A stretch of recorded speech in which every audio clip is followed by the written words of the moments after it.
Welcome to Stay at Home Connect. I'm Phyllis Jackson.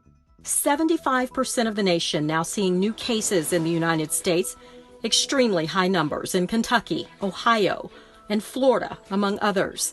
El Paso, Texas, seeing so many patients in its hospitals and intensive care units, they've imposed a curfew to try and reduce the transmission.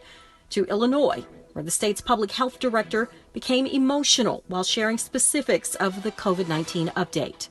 Since yesterday, we lost an additional 31 lives for a total of 9,418 deaths.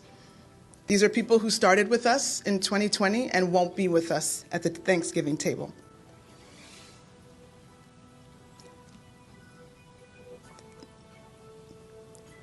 Today, we are reporting 3,874 new cases for a total of 33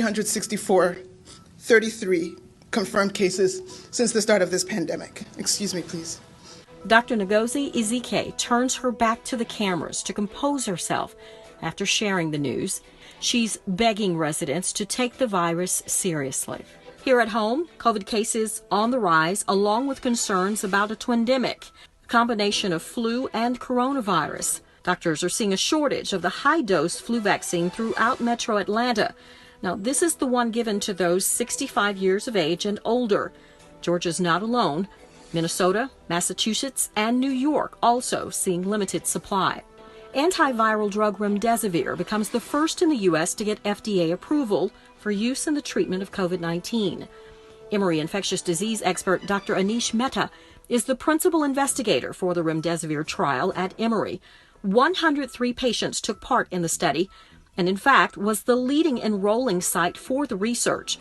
He says the approval represents an important step forward in treatment for those suffering from the virus. Remdesivir reduced recovery time to 10 days compared to 15 days in the patients that did not receive remdesivir. While the study was not designed and powered to evaluate mortality, remdesivir did have an interesting trend in reducing mortality from 11.9% in those patients who did not receive remdesivir to 6.7% in those who did. Dr. Mehta says remdesivir also decreased the time in which patients needed oxygen. The intravenous drug is authorized for hospitalized patients 12 years of age and older. It was granted emergency use authorization back in May. You might remember this is one of the medications used to treat the president when he contracted the virus. Atlanta City Council member Cleta Winslow co-hosts a community food giveaway at the Cathedral of Faith Church of God in Christ and World Visions. That's a wrap. We'll see you on the next edition of Stay at Home Connect.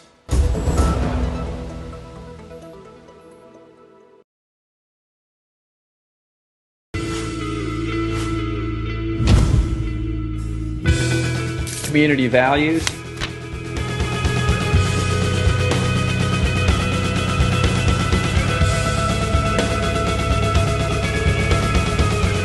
community involvement,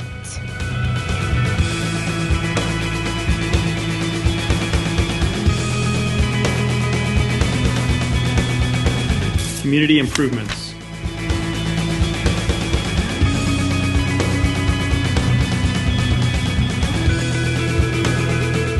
community activism,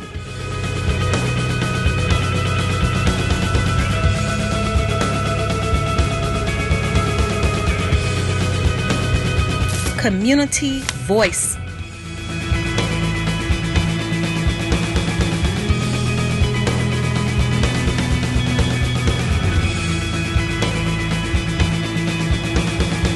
embrace your civic duty.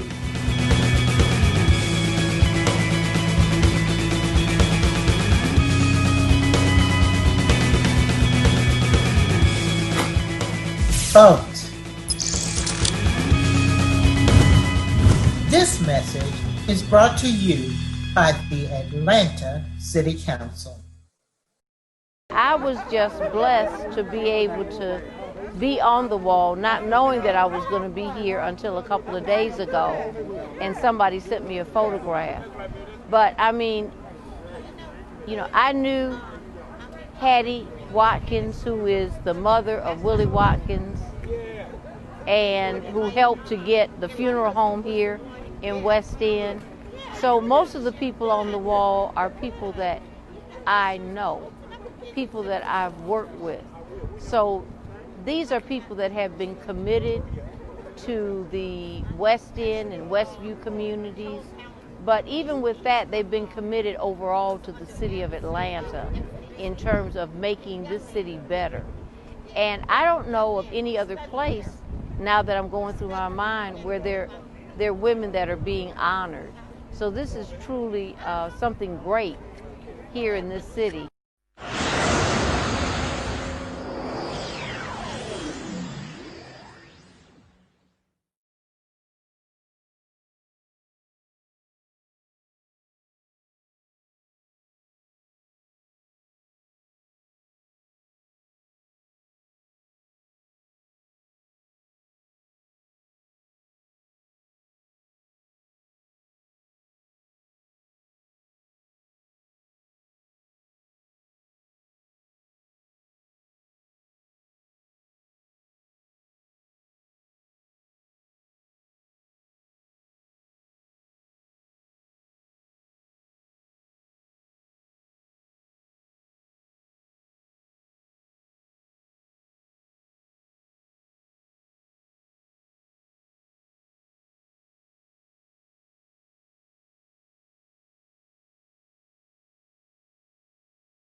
Community values.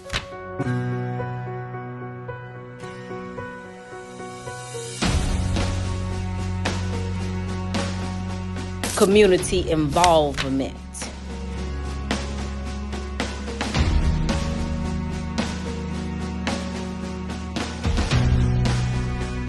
Community improvements.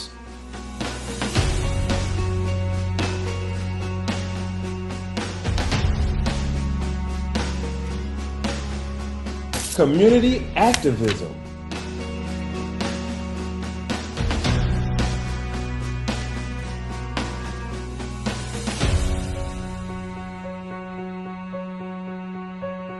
Community voice.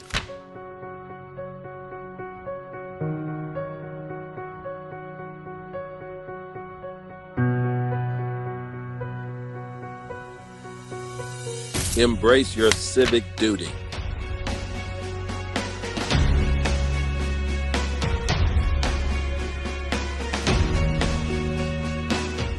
your power. Vote. This message is brought to you by the Atlanta City Council.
So we are going to start our regularly scheduled Finance Executive Committee meeting. I'm going to call the meeting to order and ask Ms. Kempson-Wright if she will do a roll call. Yes, Madam Chair. Councilmember Jennifer N.I. Here. Councilmember Howard Shook. Councilmember Natalie Mosley Archibald.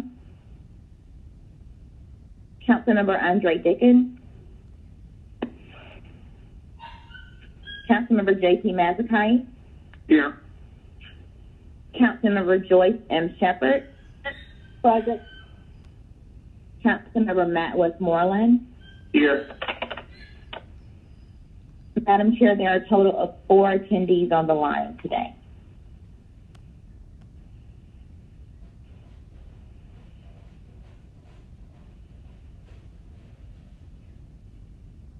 And Madam Chair, I'm being told that Mr. Shook just joined as well. And Council President Moore is on the line as well.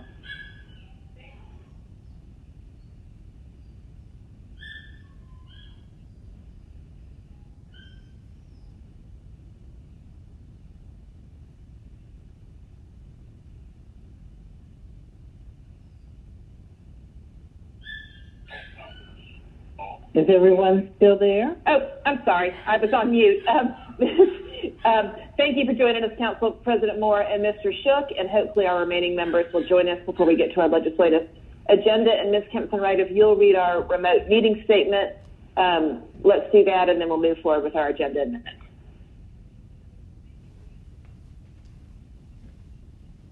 minute. Yes. This Finance Executive Committee is being conducted remotely as advertised and is in accordance with the Official Code of Georgia 5014-1. The meeting will be conducted in conformance with Robert's Rules of Order and the Rules of Council as authorized by the code. The public may access the meeting by the following conference bridge: toll-free access 877-579-6743, conference ID 831-599-1256. which was noted on the Friday, October 23rd public meeting notice. The public may also view the meeting on Channel 26, citycouncil.atlantaga.gov, or the Council's YouTube, Facebook, and Twitter pages via ATL Council. All presentations are available on the Atlanta City Council Finance Executive Committee presentation page. The agenda was published and made available on Friday, October 23rd via atlantacityga.iqm2.com. Public comment was accepted between the hours of 4 p.m. and 7 p.m. on yesterday, Tuesday, October 27th. All persons present on the remote council meeting conference bridge are requested to mute your phones and speakers. Additionally, speakers must be acknowledged by the presiding officer prior to speaking. Each council member is requested to open your Outlook email and minimize the screen. Amendments, substitutes, and informational documents were distributed to committee members beforehand. Thank you all in advance for your cooperation. Thank you, Ms. Kempton-Wright. I do not believe that we have any changes to our agenda. Is that correct, Ms. Kempton-Wright? Yes, that is correct. Okay. I'll make a motion to adopt our agenda. Second, Westmoreland. I'm sorry, Mr. Shook, but whatever. All right, let's open the vote on adopting our agenda. The vote is open. Please mark me a yay. Shepherd.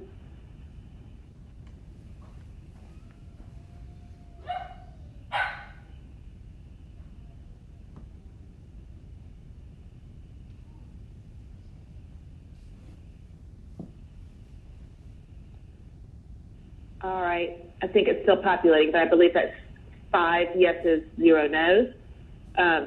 So our agenda is adopted. I'll make a motion to approve our minutes from our last meeting. Shook seconds. Let's open the vote.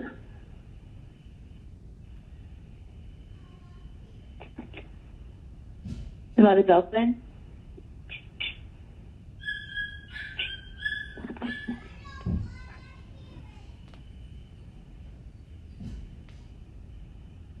That is 5 yeses, 0 no's. Our minutes have been adopted. This brings us to the public comment section of our agenda.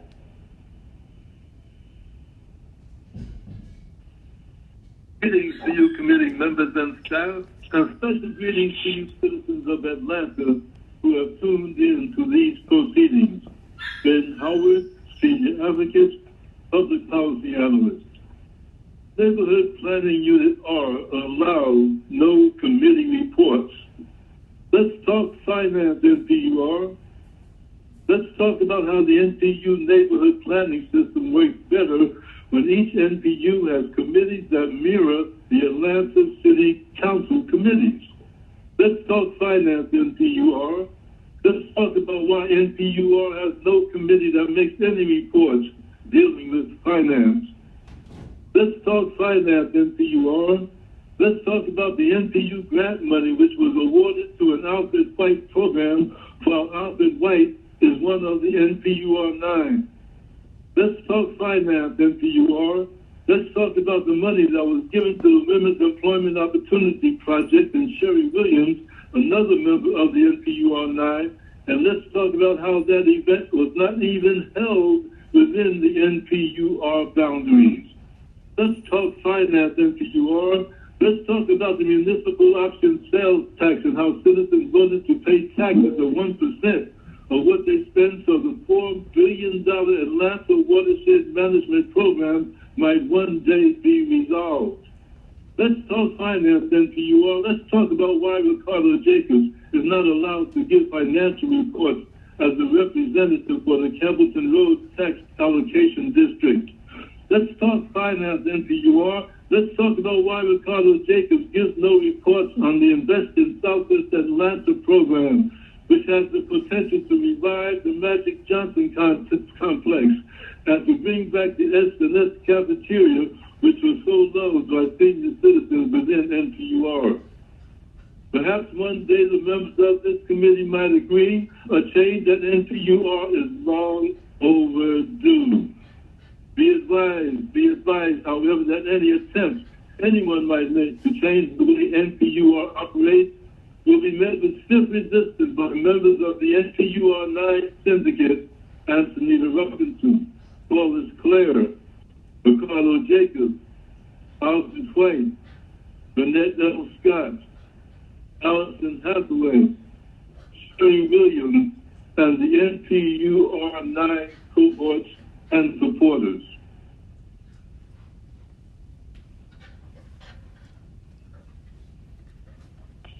That concludes our public comment. I believe also Councilmember Andre Dickens has joined us. And next on our agenda, we have 2 presentations. So let's start with the COVID-19 funds report, and then we can roll into the monthly revenue report. Chair. Thank you, Madam Chair. Jerry DeLoach, who's leading the city's cost recovery effort for COVID, will present the presentation. Jerry?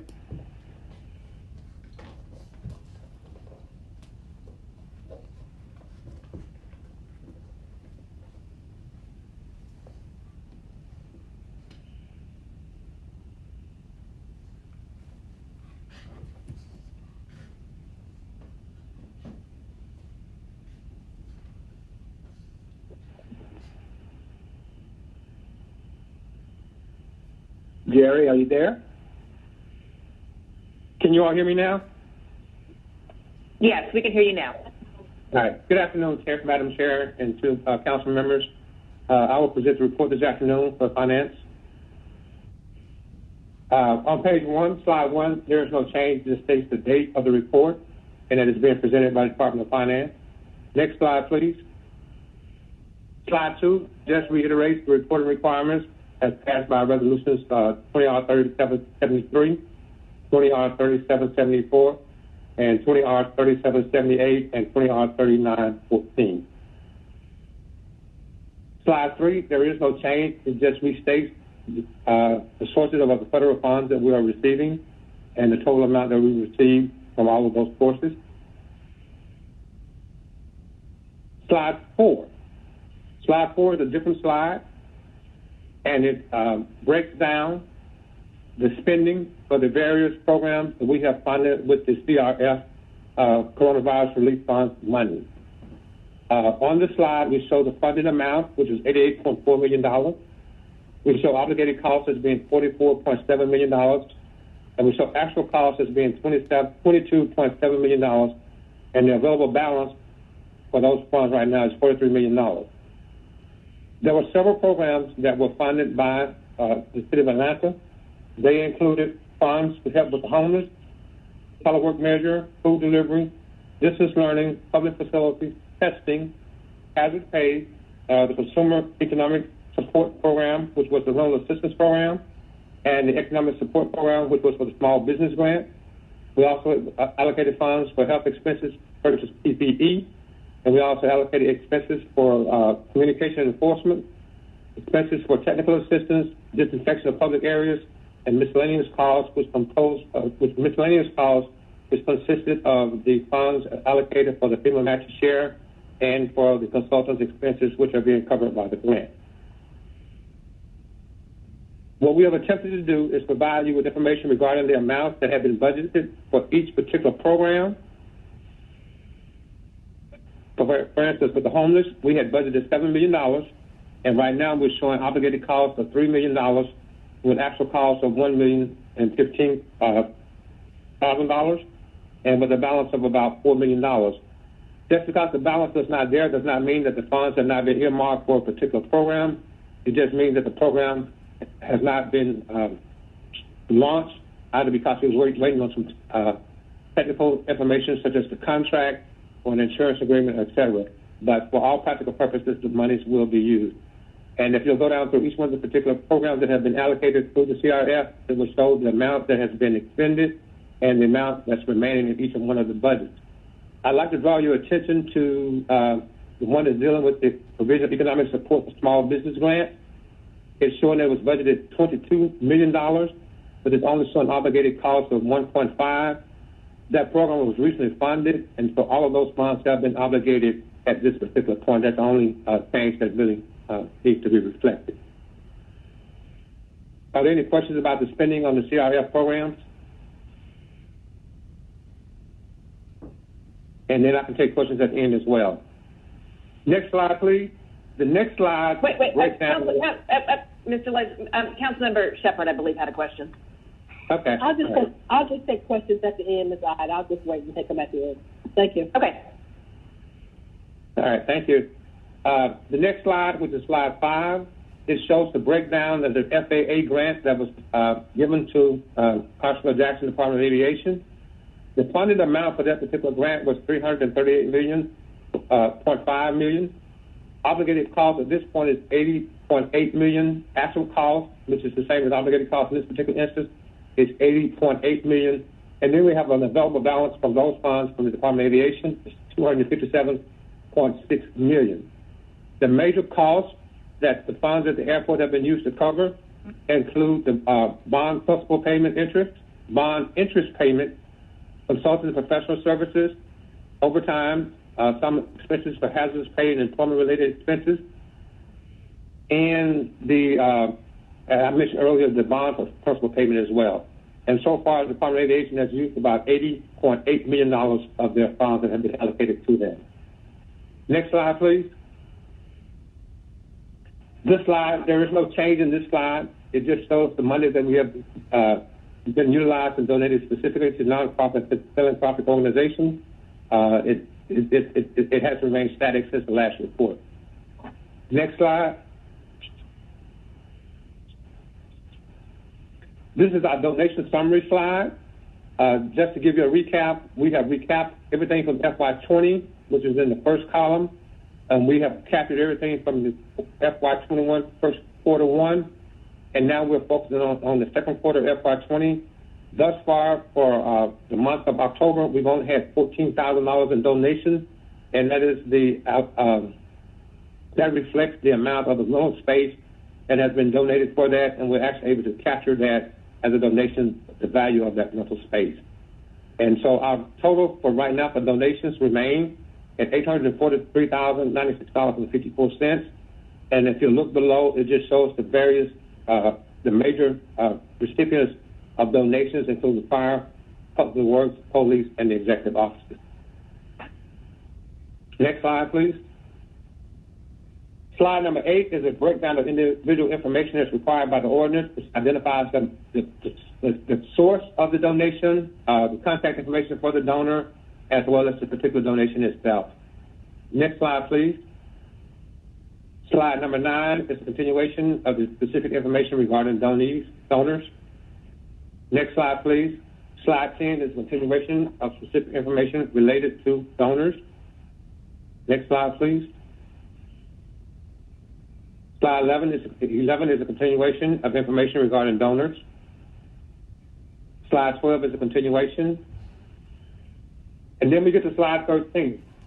Slide 13 is a combination of two things. It provides information regarding how the initial funding that was provided by the City of Atlanta was funded, and it breaks down how the far left slide indicates that the programs that the City of Atlanta initially funded from its own sources for purposes of combating COVID-19. The budget and expenditures column, it shows the information regarding how the money was spent in FY20 and FY21 regarding those various programs. And then you'll see on the far left side, it will show you the funding, which gives a breakdown of how that initial funding source that came from City of Atlanta funds, how we're attempting to recoup that money back for the city, either from the CARES Act or from a FEMA reimbursement. I'd like to draw your attention to COVID-19 expenses, various departments. That talks about supplies, others, including cleaning and sanitizing buildings and rental programs. And the reason why we're focusing on this is because this is funds that the city departments are using, and we hope to seek reimbursement from FEMA to recoup those funds back to the city and back to the various departments. And then the last segment talks about the hazardous pay. Originally, under the CARES Act, we allocated $13,184,611.36 of CARES funding to pay for hazardous pay. As we reported the last time, those funds have been exhausted, and we will currently hazardous pay is still being paid, but it's being paid from the various departments' operating accounts. But hazardous pay is an expense that we will seek reimbursement from FEMA from going forward. And that concludes our report. And I will take questions at this time. All right, I'm going to call on Councilmember Shepherd, and anybody else, hit your speaker button or send me a message. I just have one question. I just want to make sure where we are with our funds that we've got from the federal, we're up to date and on par in terms of extending those funds without us having any problems. I just want to make sure we're clear about that. I read something in the paper about some of the cities may not be at that point. And I just want to make sure we're not in that number also. Can somebody answer that for me? Yeah, I'll make the effort to answer that question. We are budgeted to spend the money. We have until December 30th to spend that. We did experience some challenges getting some of the programs off the ground. A number of the programs are undergoing program management changes to enhance their ability to spend money. Hypothetically, for example, with the Rural Assistance Program, it was initially geared toward just rental properties, but that program was recently expanded to include homeowners and people with mortgages as well. So we expect that to increase the number of people who are applying to use those funds. In addition, on that particular program with the housing assistance, the program managers for us, they have ramped up efforts to market the program. And so all of those efforts are geared toward making sure that the information is there and it's out, and that the public is aware, and that they are increasing the level of activity associated with applying for those particular funds. Okay, so most of our deadlines at the end of the year, December 31st, is that what you're saying? Right now, the program runs through December 30th. We have now received notification from U.S. Treasury regarding extension. Based on our spending patterns that the City of Atlanta is currently on, we're, for the most part, especially in the metro area, we're in sync with the amount of money that we're spending. But there are other programs that have not advanced as far throughout the country. And because of that, the hope and expectation is that U.S. Treasury will extend the deadline, but we do not have any official notice of that at this time. Okay, thank you. So, Mr. Deloche, is there a slide that shows by category which of the categories we've spent the money on and which ones have money left to spend in the next 2.5 months? Slide 4 will best represent that, but once again, it shows the amount of money that was budgeted. It shows the amount of money that has been spent, and it may show an available balance. But just because it shows an available balance does not mean that those funds have not been encumbered. They just haven't been spent at this time. Okay. If we wanted to see, a little bit more up to date then of where their encumbrances, where their plans to spend it, is that something you could provide us with? Yes. Yes. Okay, that would be great. I would love to see that. Okay. I agree with Ms. Shepard of let's make sure that we get the full benefit of all of the the federal funds that are available to us. Any other council members have questions?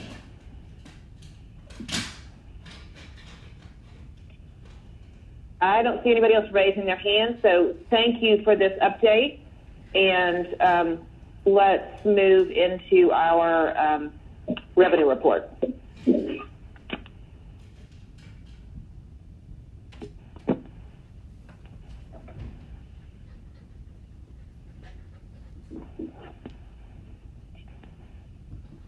Madam Chair, the revenue report will be given by the Revenue Chief.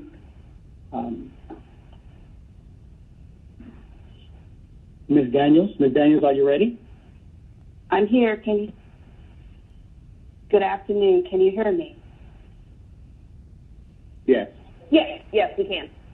Excellent. This is Felicia Daniels from the Department of Revenue, the Department of Finance, and I will give the September revenue report. This FY21 monthly general fund revenue report for September is prepared pursuant to 20-R-4006, which requires that Finance provide an update to the Finance Executive Committee at the second regularly scheduled meeting of each month, and reporting shall contain detailed information regarding collections for each of the general fund revenue streams and how collections compare to budgeted revenue. This presentation begins with a listing of general fund major revenue categories and provides the FY21 adopted budget amount by major category. The total FY21 adopted general fund budget is $680 million, which includes a $34 million supplement from fund balance. Additionally, a $7.2 $3 million supplement from committed fund balance was legislatively approved on August 17, 2020 via 20-0-1511 to fund the zoning rewrite project and other permitting related services. Next, we present to you a comparison of FY21 September projections year to date versus FY21 September actuals year to date, which represents the first quarter of FY21.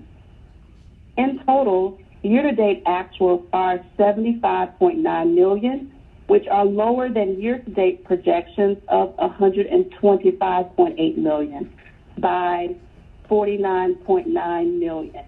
That's lower by approximately 40%. An analysis of the major factors by category is as follows.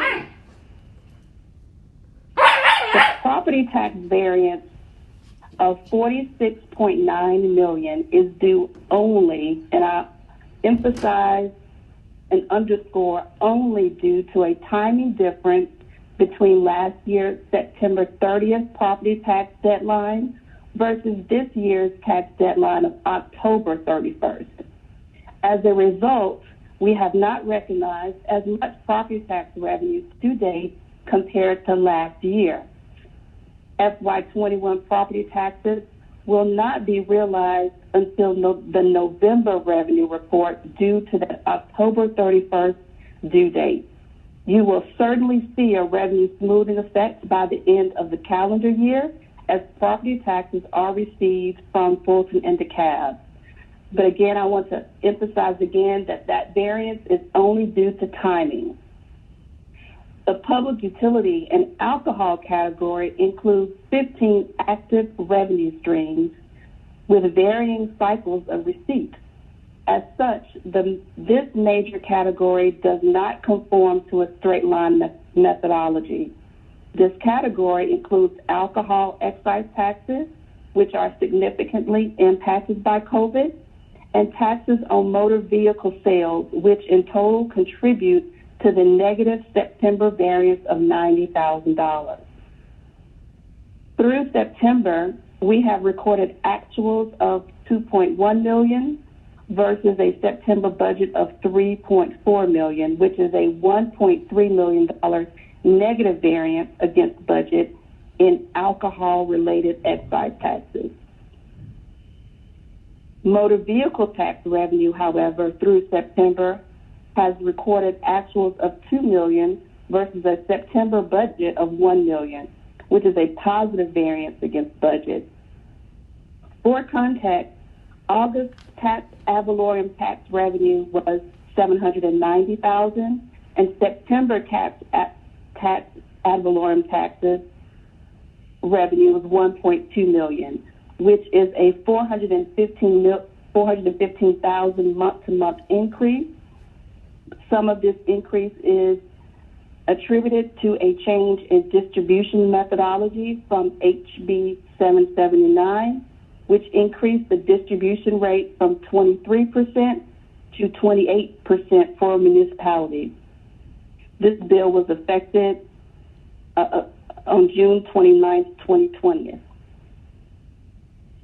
For local option sales tax, it's trending higher than year-to-date projections by $2.6 million. The Georgia Department of Revenue completed a 3-year audit for years 2015 through 2018 of various businesses of a certain type using the same software to report sales taxes.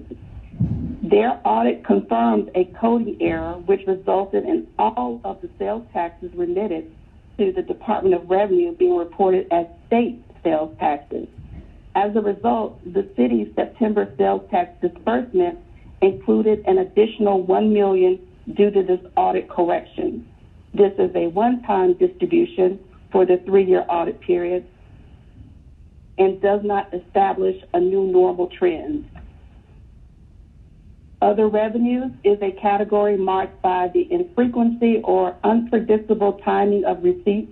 It includes accounts such as gains, losses on sale of investments, which is based on the market, interest allocation, cash pool, interest earnings, based on interest rates, and recoveries, which are remittances governed by another authority over which we have no control, such as the state or federal government, thereby making it challenging to anticipate and budget. However, lower interest rates and decreasing revenues have reduced the cash pool interest allocation. Fines and penalties, the negative variance of $1.6 million is directly related to the COVID-induced closure of city courts and lower traffic violations and parking enforcement overall. Hotel motels, the negative variance of $2.6 million is directly related to the depressed demand stemming from COVID-19. The erosion of business, convention, and tourism activity has reduced demand, hotel occupancy, and thus results in lower room rates. In September, however, this revenue category benefited slightly from the Labor Day holiday. For context, in August, hotel motel revenue was $272,000, and in September, the revenue was $523,000. The last two columns compare FY20 September actuals to FY21 September actuals and show a negative variance of $62 million. Obviously, last year's revenues were not impacted by COVID and thus are higher than current year. However, during development of our current year budget, we attempted to factor to the best of our ability COVID-related impacts. As of September, as I mentioned before in August, the clear and present risk to this year's general fund revenues reside in alcohol beverage, fines and penalties, and hotel motel categories, all of which are being impacted by COVID to a higher degree than anticipated. This ends the September revenue report, and I yield to your questions. Thank you. Thank you, Ms. Daniel. I'm going to ask a couple questions, and then I see Mr. Matsukai has his hand up, and anybody else get in line. On the property tax, that I understand it's a timing, predominantly a timing matter. Do you think there is anything other than a timing matter in there? Do you all think you're going to collect what was projected for the budget? I believe with material certainty that this is just a timing difference. That's all there is in this category, just a timing difference. We reasonably expect to collect as much as we budgeted or anticipated. This is just a timing difference. And you'll see a smoothing through the rest of the calendar year. So when you back that out and take that off the table of a timing issue, you know, my sort of back of the envelope shows that maybe we're down about 2.5% from what we thought we would be. Does that sound about right of how much we are off of our budgeted projections? If you took the 6.9 out of the 49.8, isn't that only leaving us about $3 million on $125 million? Yes, ma'am. And what have we been running? Somewhere in the 2 to 4% off through the first quarter, or compared to last year? When our actuals to what we built our budget on, so our actuals to our projection for this fiscal year. We're still within that range if you back out property taxes, which skews the variance slightly higher than normal. Okay. There are timing differences that are kind of baked in, especially in public utility, because those revenues are budgeted based on what we expected compared to last year, and they're not coming in. There's just slower revenues, not that they do not exist anymore. So to your point, yes, we are still in the 1.5% to 2% range if you factor out one-time revenues and that property tax variance that we just briefly spoke to. Okay. I think that's what we're all watching, is that the model that we built for our budget this year that took into account COVID, how accurate were we? And it sounds like, maybe we were a tiny bit optimistic, but we're still within a workable budget. Okay. All right. So I will say, just for a point of clarity, when we go through this exercise in October, you will see the property tax variance being skewed much the way it is right now, because the October 31st deadline is this weekend, and Fulton and DeKalb has to have time to reconcile, cut a check, send the check for us to post it. So you really won't see the benefit of property taxes until the November revenue report. Okay, so they won't be posted in time in October for your report. That'll show on the month end. Okay. So that'll be an important report in November to see how all that ends up hopefully smoothing out. All right, Mr. Matsakite.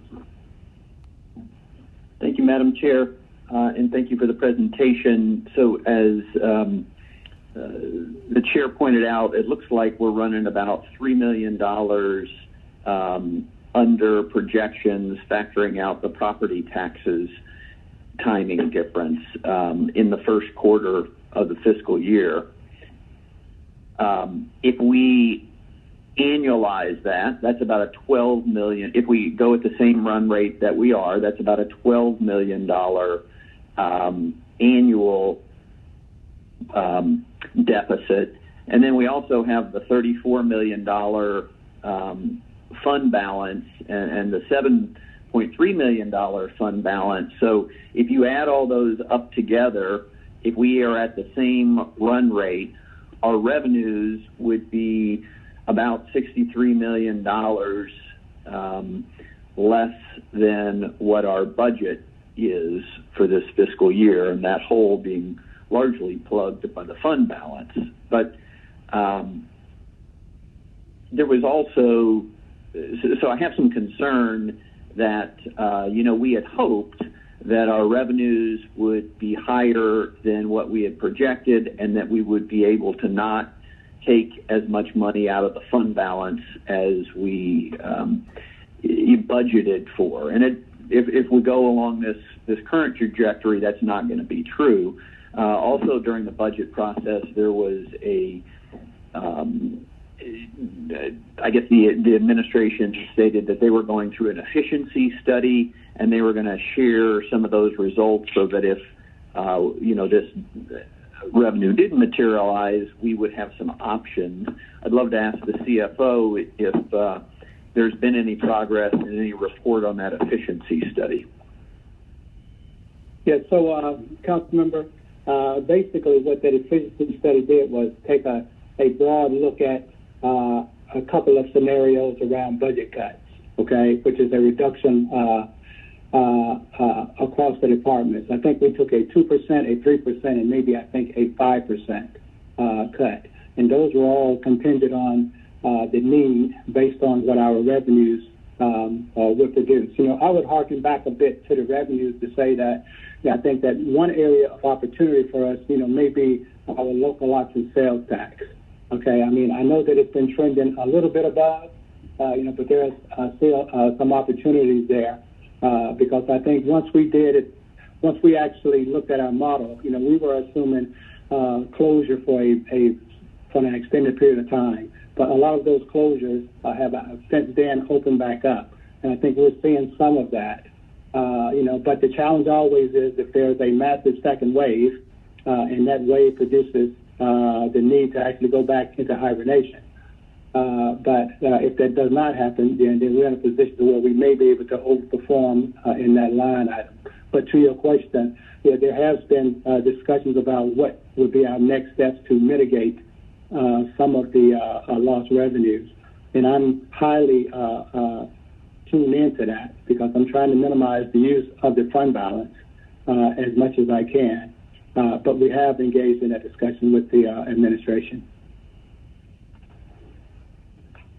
And is there an update that we'll be receiving at some time? When do you anticipate you'll be able to share more information with this body?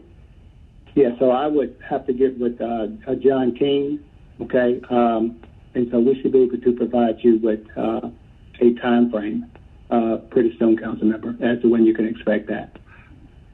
Okay, that'd be helpful. Follow-up question on expenses. How are we running on expenses during the same first quarter time period?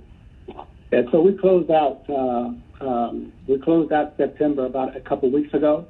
Okay, and so we're still doing a few reconciling items on that. I should have something in front of me, I think, by late next week, so I'll be able to take a look at those numbers. I haven't seen those numbers yet. As we prepare to present the first quarter to this body, but I should have some indication hopefully by sometime late next week as to where we are with our expenses. Would you mind sharing that information with this committee when you get it? Yeah, that's not a problem. But I think right now our expenses, at least from what I can recall, I think the first quarter may be at about 22%. Okay, so that's about 3%, a little bit less than the 25% in which we would expect. So if I look at it from that perspective, we're trending a little bit under, but not by very much.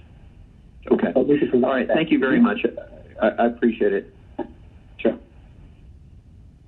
Thank you, Mr. Mascutton. I have had that conversation with CEO Williams, and he said he's happy to come to the committee to sort of give the operational presentation to us as well.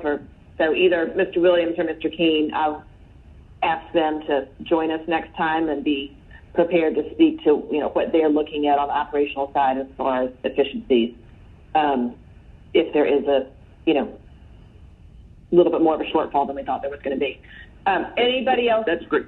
I think that's great and wise to do, because this is one side of the equation. We obviously need the other side so that we can understand where we are. Thank you very much. Yeah.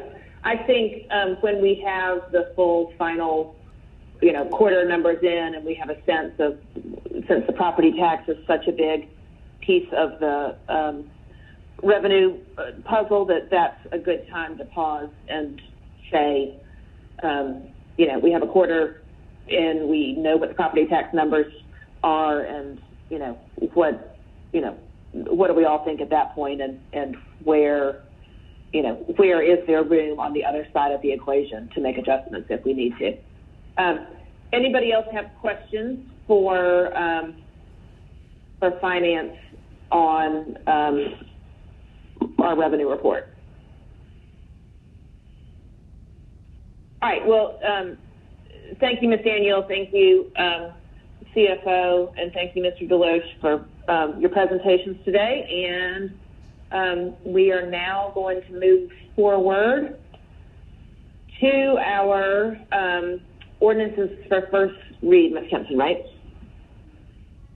Item number 1 is an ordinance by Finance Executive Committee authorizing the mayor or her designee to exercise renewal term option number 2 of Cooperative Purchasing Agreement SC 8869, Kings 3 Elevator Emergency Telephone Equipment, Monitoring, Maintenance, and Dispatch Services with Kings 3 of America Incorporated, North America doing business as Kings 3 Emergency Communications, utilizing General Services Administration contract number listed on behalf of the Department of Atlanta Information Management, retroactively effective July 1st, 2020 to June 30th, 2021, in accordance with Section 21163, subsection C of the City of Atlanta Code of Ordinances, with one remaining one-year renewal term option and an amount not to exceed $25,000.00.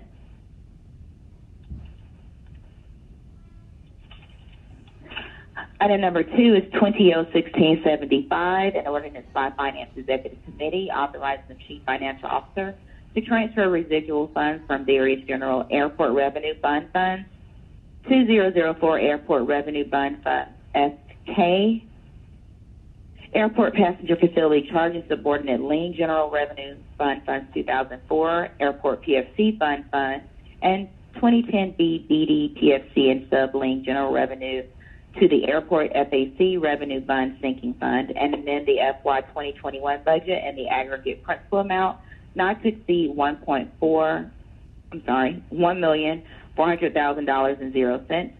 Item number 3 is 20-01676, an ordinance by Finance Executive Committee authorizing the City of Atlanta on behalf of the Mayor's Office of Cultural Affairs to accept a donation of $5,000.00 from the Annie E. Casey Foundation and $5,000.00 from Atlanta's Beltline Incorporated to purchase and install artwork in Pittman Park, to accept a donation of $1,000.00 from the Annie E. Casey Foundation to support the future maintenance of the donated artwork, to authorize the depositing of all donated funds accepted pursuant to this ordinance in the Public Art Trust Fund. Item number 4 is 20-01677, an ordinance by the Finance Executive Committee authorizing the mayor or her designee to enter into amendment number 9 for SC 7148, citywide security guard services with Dynamic Security Incorporated, to add additional funding for services rendered on a month-to-month basis retroactively beginning July 1st, 2020 through December 31st, 2020, in an amount not to exceed $486,255.52 on behalf of the Department of Corrections, in accordance with Section 21163, subsection C of Article 10, Procurement and Real Estate Code of the City of Atlanta Code of Ordinances. And item number 5 is 20-01678, an ordinance by Finance Executive Committee authorizing the mayor or her designee on behalf of the City of Atlanta to execute all documents necessary for the acquisition of certain property interests necessary for the Westlake Avenue Bridge Replacement Project, authorizing negotiations with property owners for the acquisition of such property interests, authorizing title searches, appraisals, surveys, and any other items necessary for the acquisition of such property interests, authorizing the mayor and the city attorney in the event negotiations are unsuccessful to institute condemnation proceedings pursuant to the declaration of taking method, waiving certain provisions of Article 10, Real Estate and Procurement Code of the City of Atlanta Code of Ordinances on behalf of the Atlanta Department of Transportation, all contracted work and payments for property interests to be paid from account numbers listed herein and for the purposes. Thank you, Ms. Kempton-Wright. So those items will move through the process, and they'll come back to us 2 weeks from now for our consideration. This brings us to our regular agenda, to our ordinances for second read. Item number 6 is 20-01624, an ordinance by Finance Exec Committee to authorize the CFO to pay outstanding invoices for Special Procurement Agreement, FC 8865, Online Security Awareness Training, with Security Mentor Inc. on behalf of the Department of Atlanta Information Management in accordance with Section 2-1153, solicitations or awards in violation of the law. Subsection C, remedies after award of Article 10, Procurement and Real Estate Code, an amount not to exceed $26,294. All contracted work to be paid to and charged from funding numbers listed herein and for other purposes. I do have, just would like to hear from AIM, I suppose, or maybe Department of Procurement on, so it looks like what happened is we had a contract, but we didn't exercise the renewal, but then we needed their services and did a little bit more work with them. Is that accurate?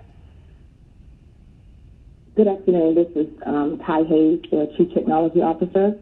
So in with this particular agreement, we actually decided to move away from this particular vendor and consolidated our security awareness training with one vendor, part of our application rationalization. We did not, provide the vendor with proper notice of our need to discontinue services.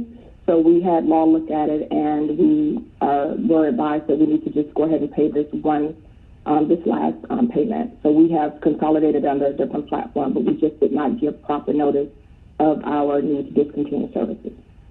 Okay. I will make a motion to approve. Shook, second. Thank you. Let's open the vote. The vote is open. Mr. Dickens? Aye.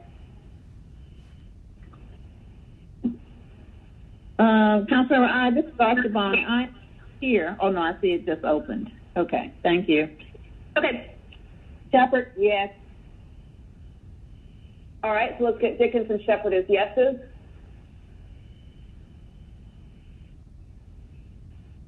This item is favorable, 7 yeses, 0 noes. That brings us to our next item, item number 7, 20-1625, an ordinance of finance exec authorizing the CFO to pay outstanding invoices to Cox Radio Inc. for recruitment digital advertising services on behalf of the Atlanta Police Department in accordance with Section 2-1163 of Article 10 Procurement and Real Estate Code of the City of Atlanta Code of Ordinances, an amount not to exceed $60,000.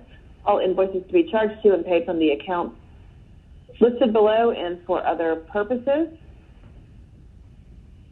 And Deputy Chief Shearbaum, if you are with us, we now have a contract in place for this, and this is who we'll use moving forward, but we just need to do a little cleanup on getting these invoices paid. Is that accurate? Yeah, good afternoon, Madam Chairperson, Deputy Chief Shearbaum. This is for services rendered in 2019. We are actually utilizing our own public affairs unit this year based on staff that was hired into those positions. Okay, great. Thank you. I'll make a motion to approve. Chuck seconds. Let's open the vote. The vote is open. Councilmember Dickens? Yay.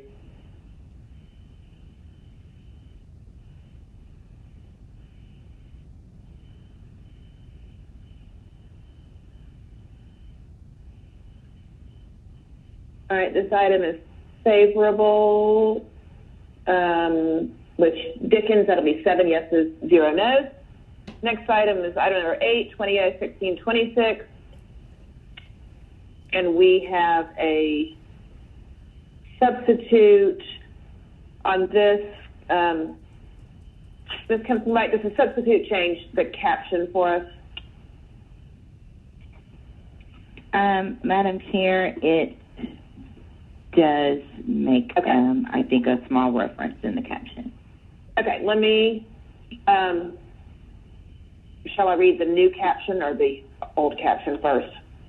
You would need to make a motion to bring the substitute forward. Let's bring the substitute forward first. Chuck seconds. All right, let's vote on the substitute. Mr. Dickens? Yay.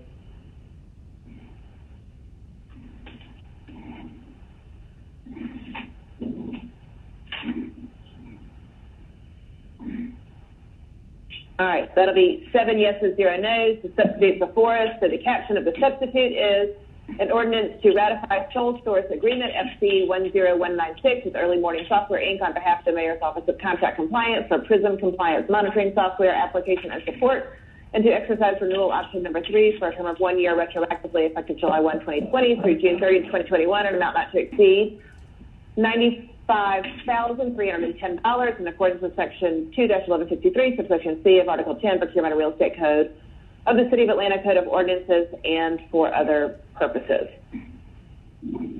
Shook moves approval on substitutes. All right, I'll second that. Let's open the vote. The vote is open.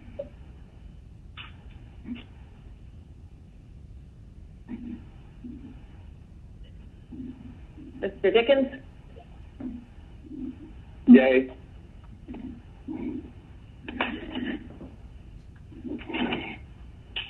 That's 7 yeses, 0 noes. This item is favorable on substitute. Item number 9, 20-1627, an ordinance by finance exec amending Chapter 2, Article 10, Procurement and Real Estate Code, Division 9, in the City of Atlanta Small Business Opportunity Program, Section 211, Section 2, 1359.1b, requirements for joint venture, so as to remove the requirement for notarization of the joint venture agreement, waiving the joint venture notary requirement contained in 2-1369.1b of the City of Atlanta Code of Ordinances, Article 10, Procurement and Real Estate Code, and for other purposes. I'll make a motion to approve. Second. Let's open the vote. The vote is open. Mr. Dickens? Yay.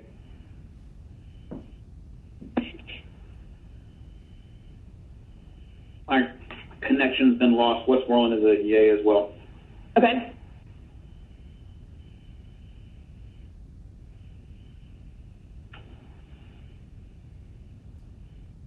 That will be 7 yeses, 0 nos, with Westmoreland and Dickens. This item is favorable. Item number 10, should have done these together as another waiving notarization. 20-1628, an ordinance by Finance Exec amending Chapter 2, Article 10, Procurement of Real Estate, Division 12, that is the City of Atlanta's Equal Business Opportunity Program, Section 2-1450C, requirements for joint venture, so to remove the requirement for notarization of the joint venture agreement, waiving the joint venture notary requirement contained in 2-1450C of the Code of Ordinances and for other purposes. I'll make a motion to approve. Second. Let's open the, let's see. Councilmember Archibald, now you've disappeared. Yes, Councilmember Archibald. Just a quick question. I just wondered, are we getting toward the end of these waivers of the notarization? Either we need it or we don't. Just wondering. Can somebody from contract compliance or law speak to that? Yes. Madam Chair, members of the committee, this is Bruce Bell. I'm the Interim Director of the Mayor's Office of Contract Compliance.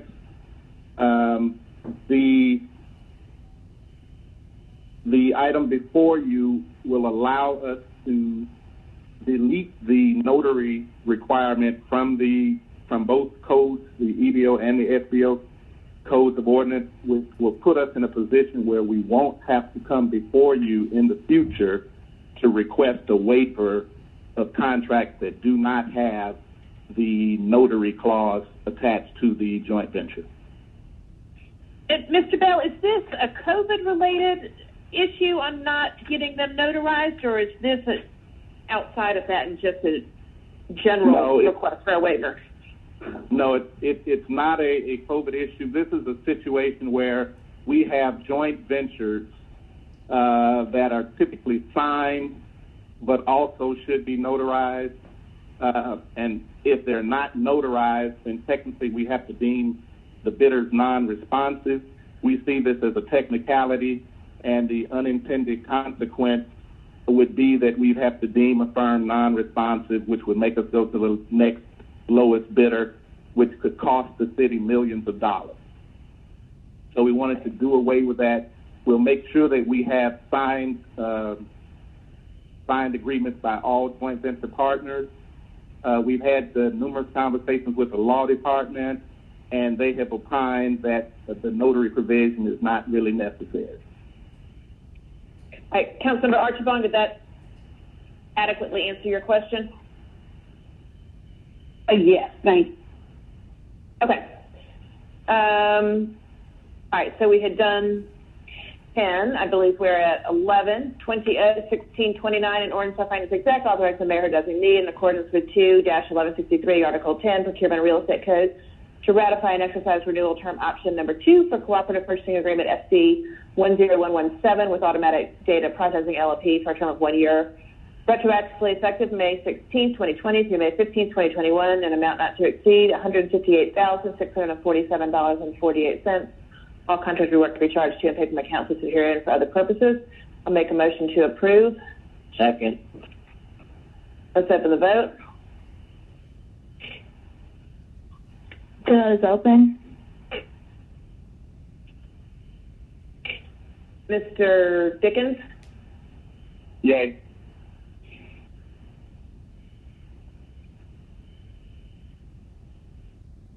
This item is favorable, 7 yeses, 0 nos. Item number 12, 20-1630, an ordinance by Finance Exec waiving the competitive source selection requirements contained in 2-1187, Article 10, Procurement Real Estate Code of the City of Atlanta, Code of Ordinances, authorizing the mayor designee on behalf of the City of Atlanta to enter into an amendment to extend the term and add supplemental funds to FC 9841, automated people mover system switch refurbishment projects on Bombardier Transportation Holdings USA Inc. at Hartsfield-Jackson International Airport, and to ratify services performed from May 14, 2020 in an amount not to exceed $47,850. All contracted services will be charged to and paid from PTAEO and FDOA as listed herein and for other purposes. I think we've talked about this one before, and the sole source letter and DOP are attached, so I'll make a motion to approve. The Vice Chair has a question. Sure. this is one of the great Catholic marriages in city history. Are we going to be able to date anyone else? Mr. Selden, can you? Unfortunately, as a good Catholic, no. John Selden, I'm the general manager of Hartsfield-Jackson. There is a very small outside chance that we will exit an agreement with someone who makes our train. In my past history of dealing with these kinds of situations, you always have to go back to them to buy all the parts and the technology, and that affords another opportunity to end up paying a lot more money for services with a different company that provides the work. So this is this is something that most airports and most rail systems live with around the country, sir. Thank you. Shook seconds. Do you feel like you picked the right bride? Well, they're a good company. They try hard.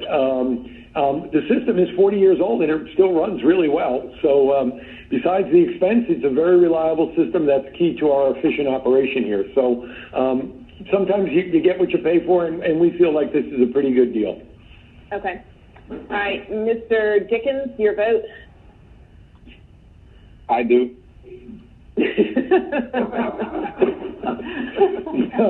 Do I have an answer? Can I answer that one?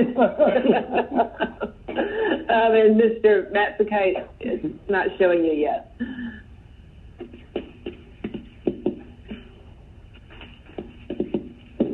All right, this item favorable with 7 yeses, 0 no's. Takes us to 13, 20-1631, an ordinance of finance exec to amend the city code of ordinances, part 2, ordinances, chapter 3, transparency, section 3-3, to authorize the chief transparency officer to administratively update the published list of the records custodians and the open records coordinators for each city department, office, bureau, or similar entity, the mayor's office, and the city council, pursuant to the requirements of the Georgia Open Records Act and for other questions. Ms. Denius, will you just tell us briefly what that means? Sure. Good afternoon. This is Kristen Denius, Chief Transparency Officer. As you all may recall, there was legislation about a year and a half ago that designated all of our department heads as the official custodians of records for their departments. As part of that resolution, there was an exhibit that actually listed people by name. And because of that, it's not clear that I am able to make amendments to those designations without having to come back to council for legislation. And so because we do have things shift within City Hall, we've had new departments that have been created since that list was put together. We've had staff turnover. And so in order to make it as easy as possible for me to provide the public with the accurate names and contact information for open records custodians, I thought it would be best to have the administrative authority to do that.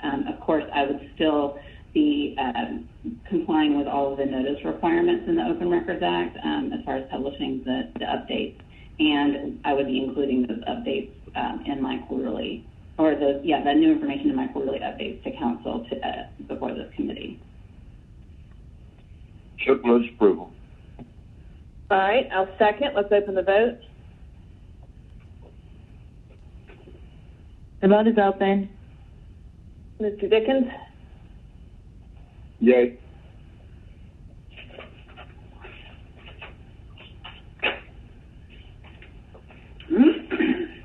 This item is favorable, 7 yeses, 0 no's. Brings us to 14 that we have a substitute on. So let's do that, and then we'll do all of these carry forward papers together. But let's bring the substitute forward for 14. All right, I'll second that. Let's vote on bringing forward the substitute. The vote is open. Mr. Dickens? Yay.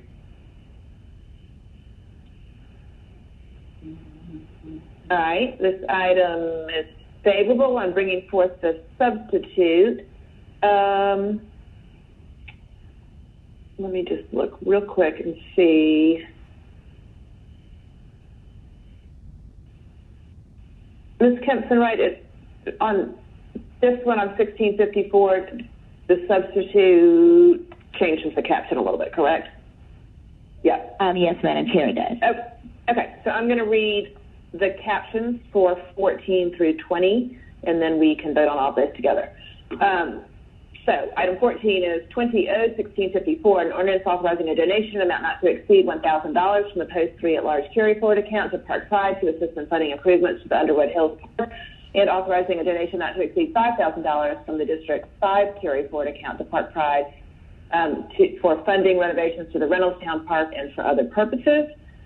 Item 15 is 20-1658, an ordinance by Councilmember J.P. Massacott authorizing a donation of an amount not to exceed $5,000.00 from the Council District 8 Carry Forward account to the Atlanta Police Foundation Operation Shield to assist the Peachtree Battle Alliance with the purchase of one license plate reader or video camera and for other purposes. And I should have read on 14 that it's an ordinance by Councilmembers Andre Dickens and Madeline Mosby Archibald.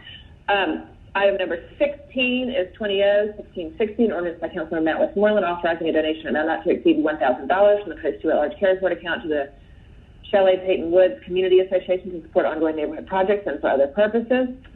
17 is 20-1661, an ordinance by Councilmember Matt Westmoreland authorizing a donation amount not to exceed $1,000 from the Post 2 at Large Carry Forward account to the Collier Heights Community Association to support ongoing neighborhood projects. 18 is 20-1663, an ordinance by Councilmember Matt Westmoreland authorizing a donation amount not to exceed $1,000 from the Post 2 at Large Carry Forward account to Park Pride to assist in funding improvements to the Underwood Hills Park and for other purposes. Item number 19 is 20-1666, an ordinance by Councilmember Cleta Winslow authorizing a donation amount not to exceed $500 from the District 4 Carry Forward account to Just Us to support community needs and for other purposes. Item number 20 is 20-1670, an ordinance by Councilmember J.P. Massacott authorizing a donation amount not to exceed $5,000 from the Council Lake Carry Forward account to the Atlanta Police Foundation Operation Shield to assist the Peachtree Heights West with the purchase of a license plate reader or video camera for other purposes. And yes, we will take all of those as a block. I'll second that. Let's open the vote on 14 through 20. Mr. Dickens? Yay. All right.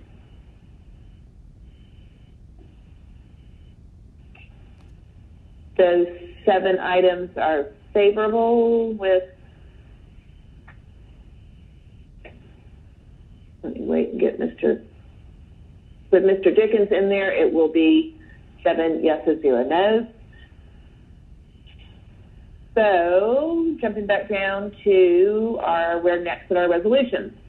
Item number 21 is 20R 4511, a resolution by Councilmember Antonio Brown requesting that the City of Atlanta Department of Human Resources work with all city departments to develop a preliminary plan that would outline opportunities for eligible City of Atlanta employees to work remotely post the COVID-19 pandemic and for other purposes. Move approval, Shook. Second. All right. Second, Westmoreland. Let's vote.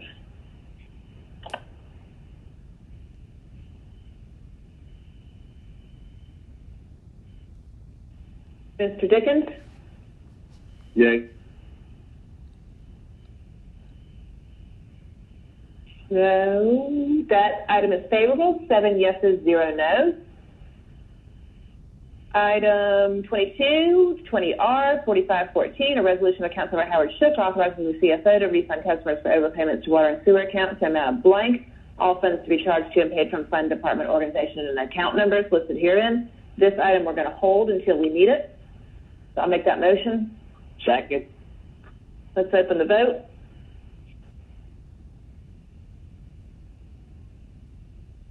The vote is open. All right, Mr. Dickens? Yay.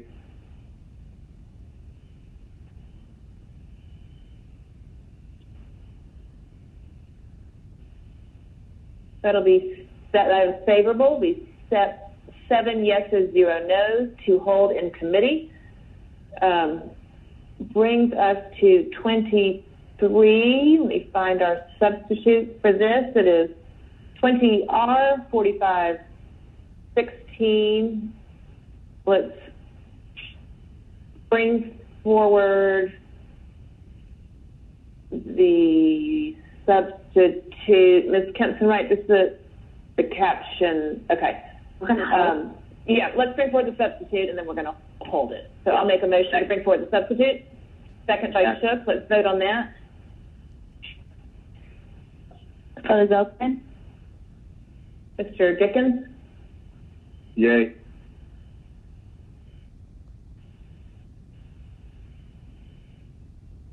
Mr. Westmoreland? Looks like it got you. This, I don't know. That was favorable. 7 yeses, 0 no's to bring forward the substitute. All right, so the substitute of 20R 4516 reads, a resolution by Councilor Carla Smith is substituted by Finance Executive Committee, a resolution authorizing the mayor or designee to enter into a special procurement with Mythics Inc. for Oracle HCM, ERP, EPM, and past software support and maintenance on behalf of the Department of Finance on an amount not to exceed $4,297,065.55 effective November 23rd, 2020 to November 22nd, 2023 for 3 years with 1 3-year renewal term option. All contract work to be charged to and paid from funding numbers listed herein and for other purposes. And Finance has requested that we hold, so that's my motion. Second. Let's open the vote.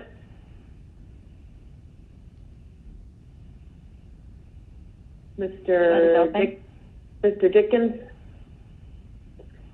Yes. Yay. All right, that's 7 yeses, 0 no's, and the item is held in committee.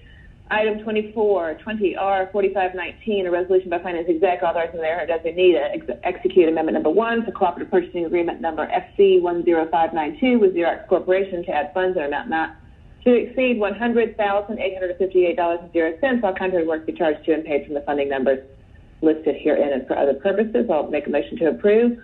Second. Let's open the vote. The vote is open.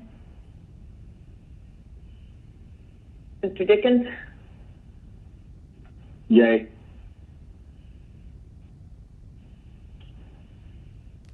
This item's favorable. 7 yeses, 0 no's. Item number 25 is 20R 4520, a resolution by Finance Exec authorizing the mayor or designee to issue task order number F20003 for contract FC 10641I, job order contract and services small with JSC Construction LLC for the replacement of the roofing system at Georgia Hill Neighborhood Center on behalf of the Department of Enterprise Asset Management, amount not to exceed $479,903.68. All work to be charged to and paid from accounts listed herein and for other purposes. We have an amendment in our package that changed the function activity in the second binding resolve clause. So I will make that amendment to change that language. Make a motion for that amendment, seconded by Shook. Let's open the vote on the amendment. Vote is open. Mr. Dickens? Yay. And I'm picking up a little bit of somebody's background noise. If people who aren't speaking can stay on hold, be great. Still hearing you. Let's see. We had a yes from Dickens. Mr. Westmoreland, looks like it's waiting on you.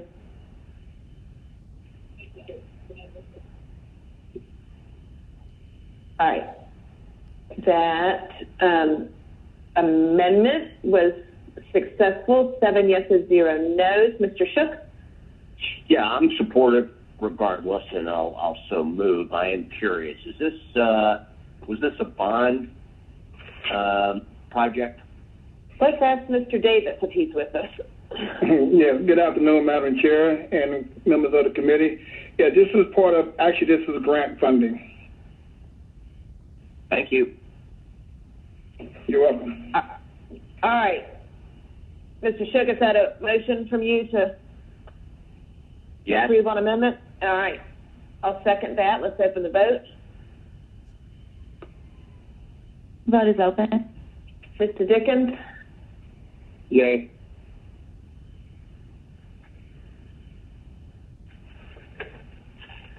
All right, this item is favorable as amended. 7 yeses, 0 no's. Item 26, 20R 4521. A resolution by Finance Executive Committee authorizing the mayor to enter into a cooperative purchasing agreement CP-G 1200606 mail equipment services with Pitney Bowes Inc., utilizing the state of Georgia statewide contract SWC 99999 SPD 0006328-1 mail equipment services pursuant to Section 2-1602, Article 10, Procurement and Real Estate Code, City of Atlanta Code of Ordinances on behalf of the Department of Enterprise Asset Management, Department of Customer Service, Department of Corrections, Atlanta Police Department, and Department of Watershed Management for a period of 1 year with 4 one-year renewal term options in an amount not to exceed $64,524.84. All contracted work charged to and paid from the council's adherent. I will make a motion to. All right, Yes. motion. I will second. Let's open the vote. Vote is open. Mr. Dickens? Yay.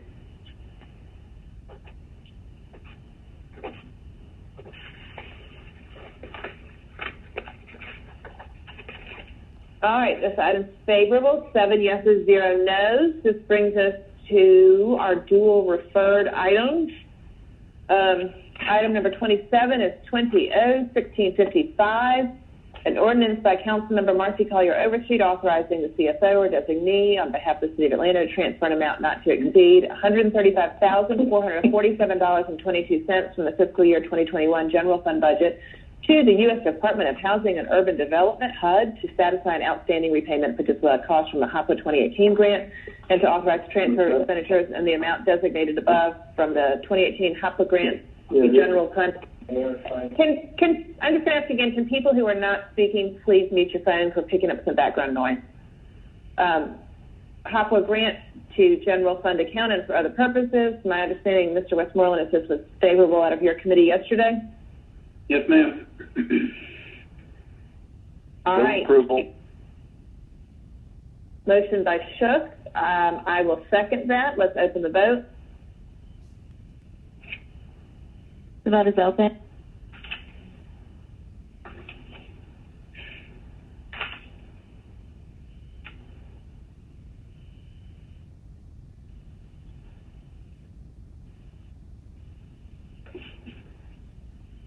Mr. Dickens?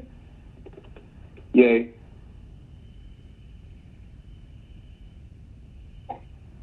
All right, this item is favorable. 7 yeses, 0 noes. Next item 28 is 20-1669, an ordinance by Councilmember Carla Smith amending the City of Atlanta fiscal year 2021 general fund budget by transferring to and from appropriations the amount of $1,610,737.21 for the purpose of funding and authorizing the Atlanta Development Authority, doing business as Invest Atlanta, to make middle wage job economic opportunity fund, the MWJ EOS grants to incentivize the attraction, retention, and expansion of middle wage jobs within the city pursuant to an intergovernmental agreement for economic development and redevelopment services between the City of Atlanta and Invest Atlanta to provide for a written report to the City Council regarding the expenditure of the MWJ EOS funds in accordance with the intergovernmental agreement, to waive conflicting ordinances for this instance only and for other purposes. And Mr. Westmoreland, will you tell us what happened at CD, because it looks like it was amended? It was amended to correct or add the effective date of the IGA with Invest Atlanta, and then it was passed unanimously, and I'll make a motion to approve. Second. All right, let's open the vote. The vote is open.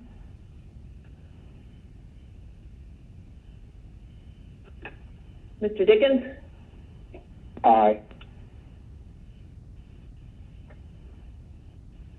All right, this item is favorable. 7 yeses, 0 noes. Brings us to item number 29, 20-1671, an ordinance by Councilmember Andre L. Boone authorizing the CFO to transfer $4,666,666 to the Downtown Development Authority, doing business as Invest Atlanta, in order to address affordable housing in the City of Atlanta and for other purposes. And again, this looks like this came out of CD. So Mr. Westmoreland, if you tell us what happens then we do have a presentation, it sounds like. Yeah, no, it came out of committee with 6 yeas and 1 abstention. It was amended by Councilmember Archibong. She can speak more to the amendment if she wants to, but it inserted language around an implementation plan needing to come back to council before any dollars were spent. That's well said. Thank you. All right, and looking to see in our packet if we got some information. I believe, do we have Terry Lee with us? Yes, ma'am. This is Terry Lee, Chief Housing Officer. For those of us that aren't on CD, can you just give us a quick overview of this legislation? Absolutely. The document that we provided just provides an overview of a couple of things. One, the Mayor's One Atlanta Housing Affordability Action Plan, which has 4 goals. The goal that we're speaking to today is ensuring equitable growth for all Atlantans while minimizing displacement. Simply put, the legislation before you authorizes Invest Atlanta to move forward with establishing the policies and procedures, and most importantly, the framework for an anti-displacement tax fund citywide. We have an example of an anti-displacement tax fund within the West Side that currently serves a total of 5 neighborhoods. Simply put, the fund is an excellent tool to help mitigate just high property taxes based upon gentrification, as well as rapidly accelerating property values. What the fund will do is that it will pay any additional tax increase established from the base year of our low-income homeowners in rapidly gentrifying communities. What we shared with CD on yesterday is that we've identified of the 97,000 homeowner-occupied households within the city of Atlanta, that 26% of those households are making less than $50,000 a year, and the vast majority of those individuals reside in communities that are rapidly gentrifying and have rapid property value increases. This fund, again, will be an opportunity for us to retain homeownership opportunities for our legacy residents and provide a tool to help mitigate against gentrification. I think it's also important to note that the fund itself, the $4.6 million, will be leveraged against other contributions. A part of the framework that Invest Atlanta will establish will also include developing a fundraising strategy. The fund that's within the West Side was 100% from non-taxpayer resources, and again, because of that, the Gulch Housing Trust Fund dollars will be an excellent source to help serve as a seed investment. All right, thank you, Ms. Lee. Does anybody have questions about this paper? I'll make a motion to approve. I also want to just mention my chagrin at knowing that Ms. Terry Lee is kind of leaving council's immediate orbit. All right, and I will second your chagrin, not your motion yet, because we do have some speakers. Councilmember Archibong. Okay, I still have Terry Lee's bat phone number, so I don't care where she is, so I think we're good. So my question, twofold. I don't know if the vision or the preliminary plan is to just identify some neighborhoods, or if we're going to stick with a citywide footprint. Do you have an answer for the direction yet? Yes, ma'am. The goal is to stick with a citywide footprint. From a prioritization standpoint, I do believe we will prioritize neighborhoods that are at risk for gentrification, so vulnerable communities, as well as low-income residents that are not only residing in vulnerable communities, but just need a little bit of assistance in maintaining their homeownership based upon the property tax increases. Okay. The goal is to continue citywide. Okay. So I will give you a scenario around how that's good, but want there to be due consideration given to the fact that you bought your house 40 years ago. You've retired on a set income, and then you watch incrementally as the gentrification has happened. So maybe you're not at risk of the gentrification. It is, in fact, in your community. And so there are silent people screaming silently, scared to death that they can't maintain the taxes and their home. So the analysis has got to be like threading a needle and very sensitive. I know this is not a lot of money to start with, but I think both ends of the continuum are worthy of some sort of relief. So I just wanted to say that as a position. I think Councilmember Amir Farokhi gave an example of his neighbor in a similar situation living in the Old Fourth Ward. I can't imagine having bought a house 30 plus years ago and now looking at what the value is. It's got to be mind-boggling. And then the second thing is I know that one of our colleagues who in fact supported this at CDHS is concerned about some relief for renters. So I don't know if the displacement is just limited to homeowners or if we're going to look at a wide array, and maybe it's not something we can fund with this tranche of dollars, but something that's on the horizon. And then my last comment is there's real concern about displacement, not only on the residential side, but on the commercial side vis-a-vis COVID-19. So I don't know if that's outside the purview or if they're component parts of our income inequality conversation. So this might be more of an Invest Atlanta conversation, but I think there's a nexus between all these things that are happening around our city. So those are my comments. Yep. Absolutely. Councilmember, you're absolutely correct. There is a nexus. We do have Alan Ferguson on the line from Invest Atlanta that could address some of your concerns. I believe he may need to be unmuted, though. Hi, good afternoon, and thank you, council members, for allowing me to speak.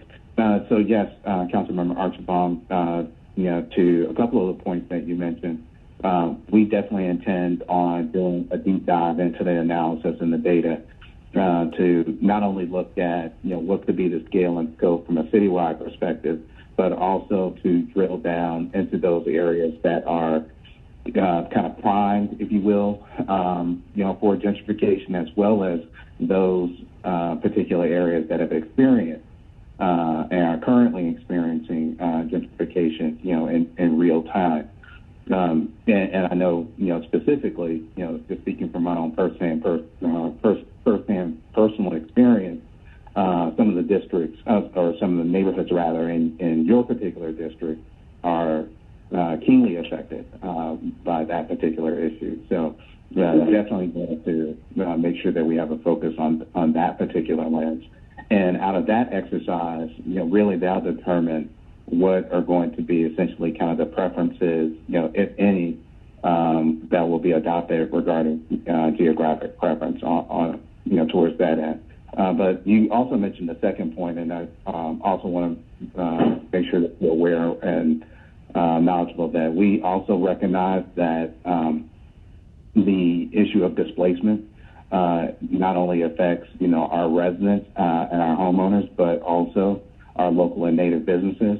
And Invest Atlanta, we are definitely working internally to figure out a mix of resources and how we can bring even more resources and services to our local and native businesses to allow them to remain in place. Because, as you mentioned, residents get displaced, businesses also get displaced, but also those local and native businesses miss an opportunity to participate in the economic upswing and vitality that comes from being located in neighborhoods that are experiencing growth in demographics, population, and increasing incomes. And we want those local and native businesses that have been there and present for a long time to benefit from being present and enduring for such a long time from the economic uplift. And so we're definitely focused on that issue as well at Invest Atlanta. Awesome. Thank you very much for that, Ferguson. Thank you, Councilmember Archibald. Is that it? Do you have any more questions? Or should I kind of move on to Councilmember Matsakite? Yeah. I'm sorry, that was my question. Thank you. Okay. All right, Mr. Matsakite. Thank you, Madam Chair. I have a couple of questions. One is really about the process, and then the other would be more specific to the program. Can you talk about the process here in terms of how this program would work, and I guess there is a study around the details of this. Help me with where we are in this process and where we would go. Oh, absolutely. So where we are, council member, is at the beginning of the process. Our first step, of course, is the legislation we have before you today. Upon approval of the legislation, Invest Atlanta will start developing a framework to understand exactly how we want to go about setting up a program. Some of that framework will just include identifying the participating agencies, so that will be the path to create the program. The participating agencies will include, of course, Invest Atlanta as the lead, the Department of City Planning under the leadership of Commissioner Tim King, the One Atlanta office, and, of course, the mayor's office. A part of that also will include developing the administration/implementation strategy and determining whether or not we have the need to hire a consultant to help with the financial modeling so that we can understand what the potential cost of the program could be. Once that's done and we have the actual cost, we will start looking at the framework. A good thing is that we have the West Side Future Fund currently operating in the West Side area, because we have an opportunity to look at not only the framework they have in place, but also lessons learned. And some of those lessons learned would look at, what's the prioritization of the program, as well as when we talk about citywide, what should be the prioritization in geographic boundaries, or should we just look at, to Councilmember Archibald as well as Councilmember Baruchi's point, persons who purchased their homes years ago and are in a position where they don't have a mortgage, but they are faced with rising or escalating property taxes. A lot of the work that we will do will be based, preliminary baseline from work through city planning. City planning back in 2017 developed an anti-displacement zone report. They're in the process now of updating that data to help us understand neighborhoods at risk, communities at risk, but also our residents as well. And again, this conversation will include developing the fundraising strategy. When we come back to council next spring, this entire framework and path will be introduced to City Council at that time for further discussion, as well as making sure that we incorporated the comments that we heard not just on yesterday, but again today. All right, thank you. As I think about the particulars of this program, I am sympathetic to lots of people who are retired, who, maybe on a fixed income, maybe don't have any income, and they have to pay property taxes. And, there is no corresponding cash flow when your property tax bill comes in, unlike income tax.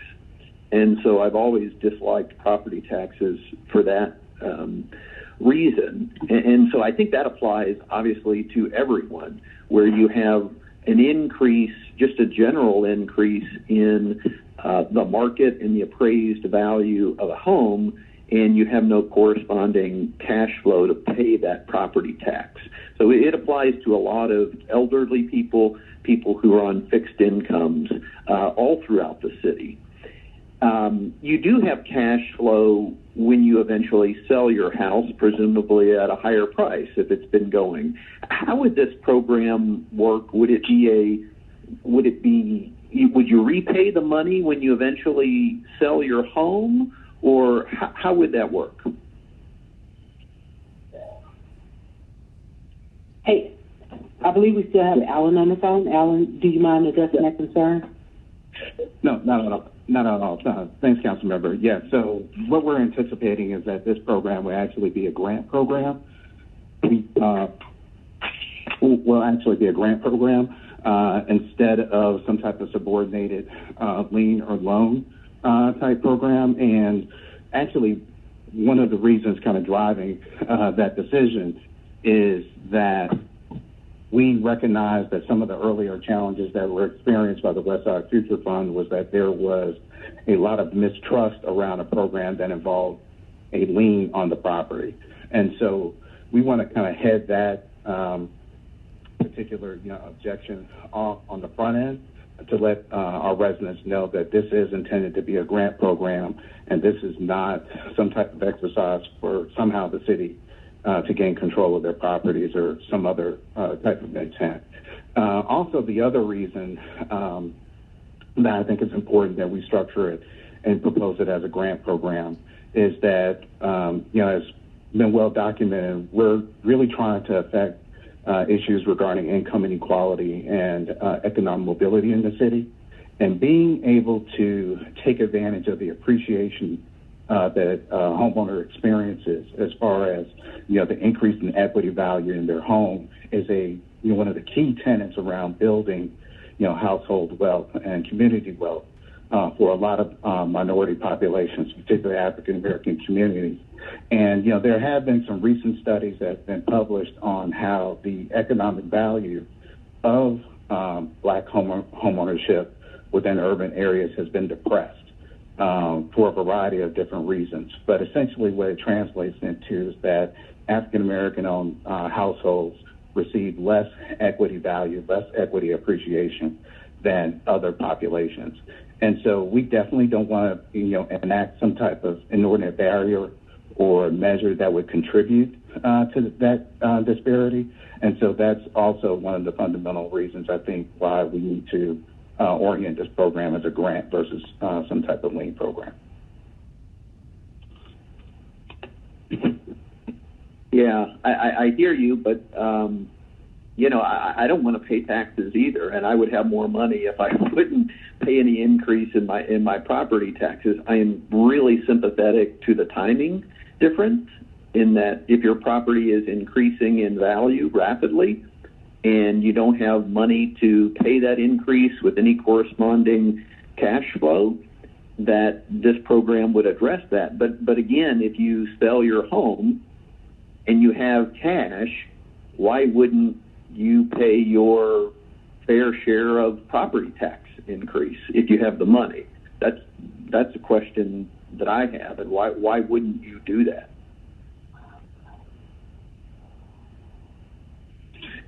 Yeah, and again, I think really from the perspective that we're approaching it, we're really talking about targeting the most vulnerable residents, if you will, or homeowners, within the city. So we're talking about, populations that are seniors, that are disabled head of households, that are very low income to extremely low income households, that are on fixed incomes.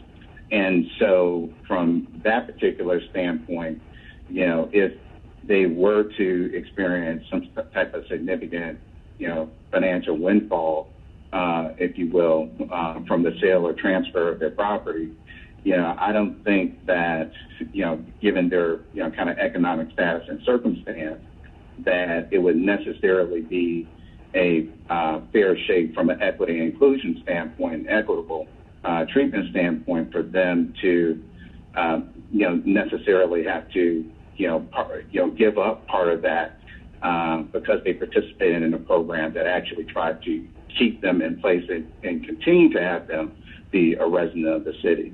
Now, granted, if they wanted to, at this point in time, even before participating or, in this type of program, decided to sell their property, regardless of their status or income status, then they would, receive that benefit as well in terms of whatever equity appreciation. But again, we're talking about us losing those legacy residents being forced out because of increased taxation versus trying to initiate this program, which is trying to retain those residents, within our community.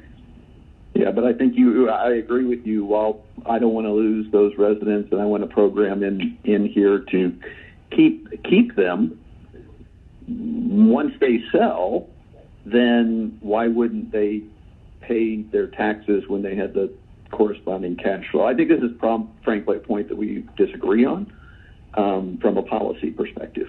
Again, I won't. Yeah, go ahead. Okay, this is Dr. Elisa Clementis with the Miss Atlanta. Thank you so much for bringing that up. I think one of the important things that we said is that we are going to initiate a study, and that study's going to drill down and allow us to take a keen look as to where the need are, what are some of the guidelines that we need to put in place. And so I will make sure that we put this issue out with those that are working on the study with us, because we hear you loud and clear. Our intent is really, I think our intent aligns, but how do we make sure that the execution really can support the intent? So know that that will be something I will make sure to include in the study that we get done. Right. Another question I had is, how would you handle home improvements in this program? Would somebody who makes a home improvement and the value of their home goes up, and therefore the appraised value of their home goes up in the taxes, would they, if they're in this program, continue to receive this grant, or would there be some offset because they had invested in their home and it appraised higher? Yeah, that's a great question, council member. So what I anticipate, and it's going to be a part incorporated into our ongoing compliance and monitoring, is that we're going to have to review the property tax bills and the homeowner assessments, those participating in the program, and at points where we identify where there have actually been improvements to the home, not routine maintenance and things of that nature to still make the home habitable and functional, but kind of true improvements where you're adding additions, doing significant enhancements, so on and so forth, then we have to evaluate what that delta is between the improvement and kind of the true property increase to determine the amount of funding that they will be eligible. Because I absolutely agree. If someone takes their 2-bedroom cottage and turns it into a 5-bedroom mansion, then this program is not intended to subsidize the increase in taxes that comes from that level of improvement. Right. No, I agree. I don't know how you would do that, but agree. Is Fulton County and APS, are they participating in this as well? So I guess to answer your question is that we definitely want to have conversations and anticipate having conversations with the other taxing jurisdictions in the city if there's some type of mechanism that we can put in place that will somehow or another at least slow down, if not limit, the amount of tax increases that are incurred on homeowners participating in this particular program. I think there are going to be some questions regarding the legality of any type of agreement with the other agencies regarding, Georgia laws that require equal tax treatment of properties, if you will. But it's definitely not going to stop us from trying to advance whatever conversation we can have with the other jurisdictions to make sure that we're all working in concert to try to preserve a place for our legacy residents here in the city. I will tell you that this council member that we're also reaching out to some of our philanthropic groups as well to see if we can use this as a way to stimulate and get greater support of a program like this citywide. So we think this is a good way to show that the city's commitment, and now we can go out and fundraise or look at other support. So just so I'm clear, the city would be paying for this, and we wouldn't have the support of our other taxing government entities of APS and Fulton County. Is that correct? I would say as of today, there is no commitment on behalf of the other jurisdictions. Well, we need to go and ask them. I'm not sure that would be what would be going on in the future. But as of today, no, they are not participating in the program. Terry, do I have that incorrect?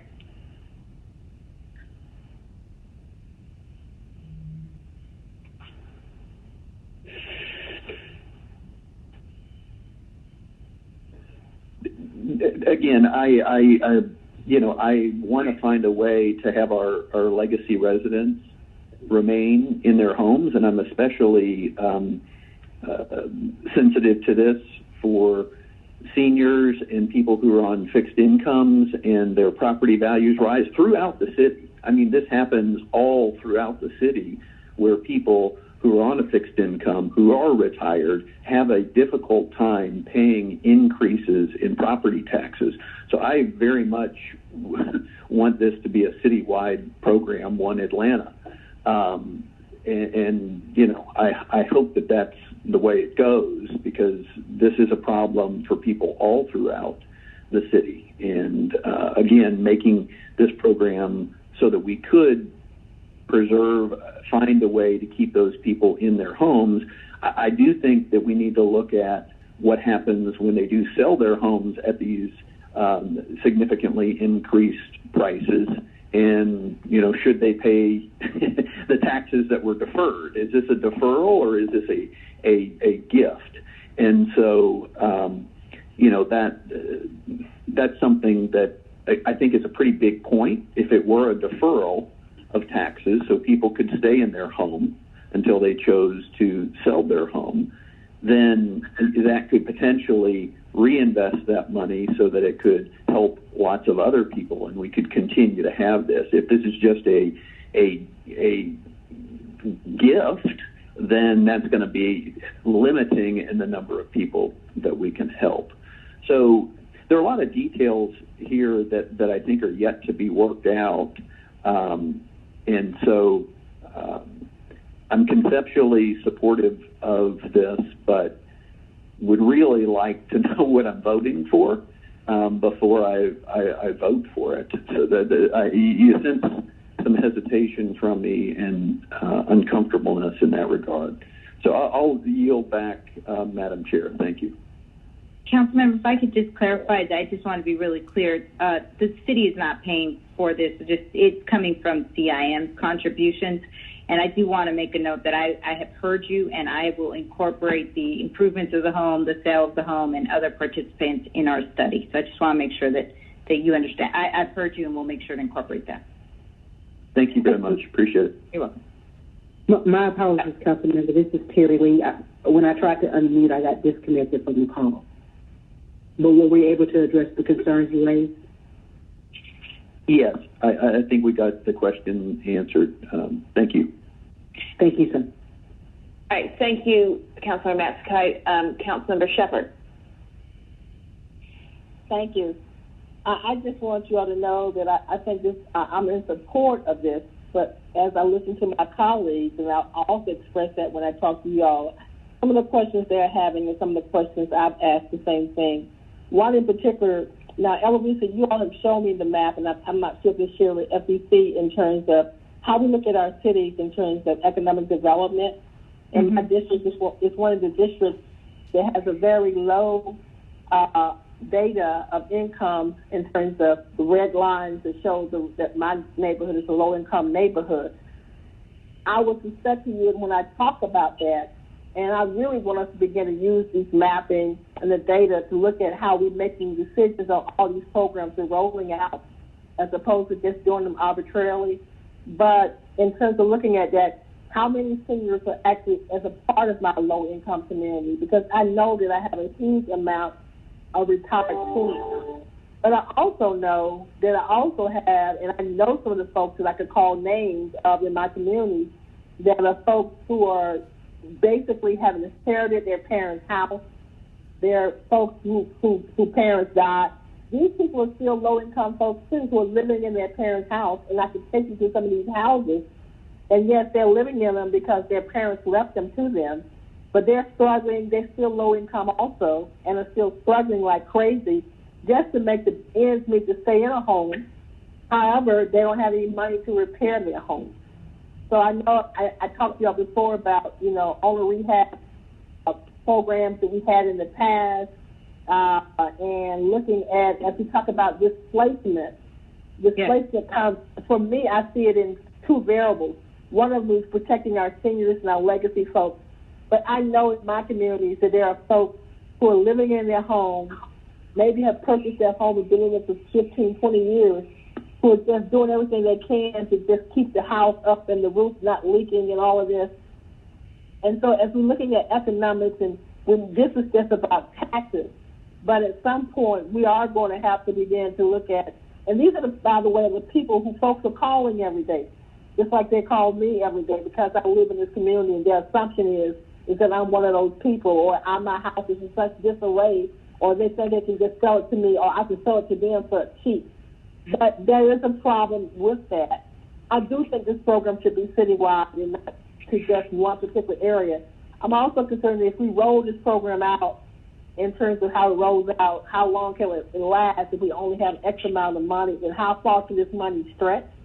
But I am in support of it, but I do, like my colleagues, Mr. Mastercott and other folks, want to ask questions in terms of how this really works.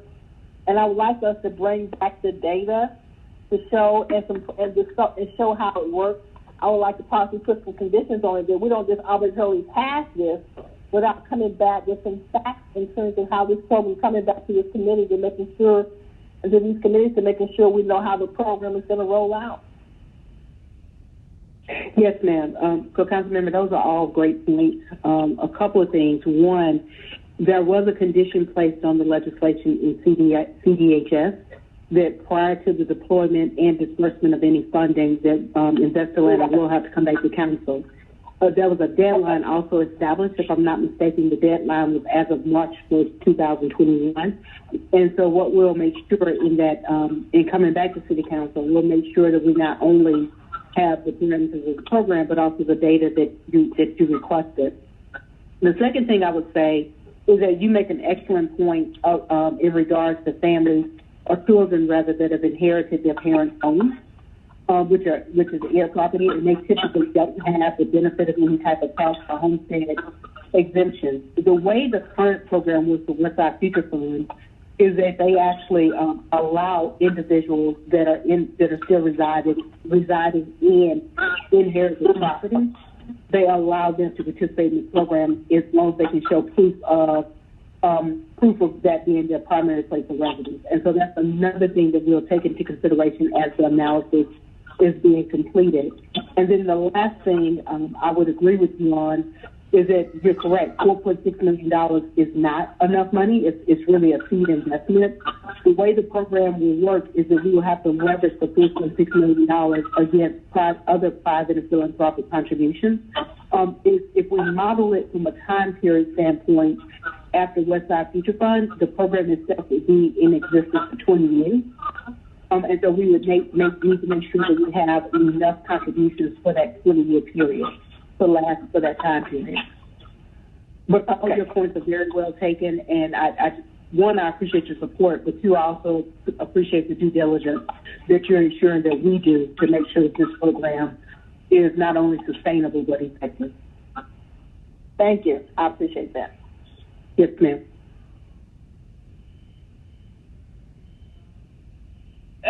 Councilmember Shepherd, is that all of your questions?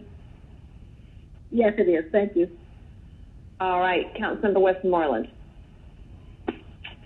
Thank you, Madam Chair, and thank you, everyone, for this presentation as well as the conversation yesterday. I have a couple of similar questions from yesterday and then a couple of new ones.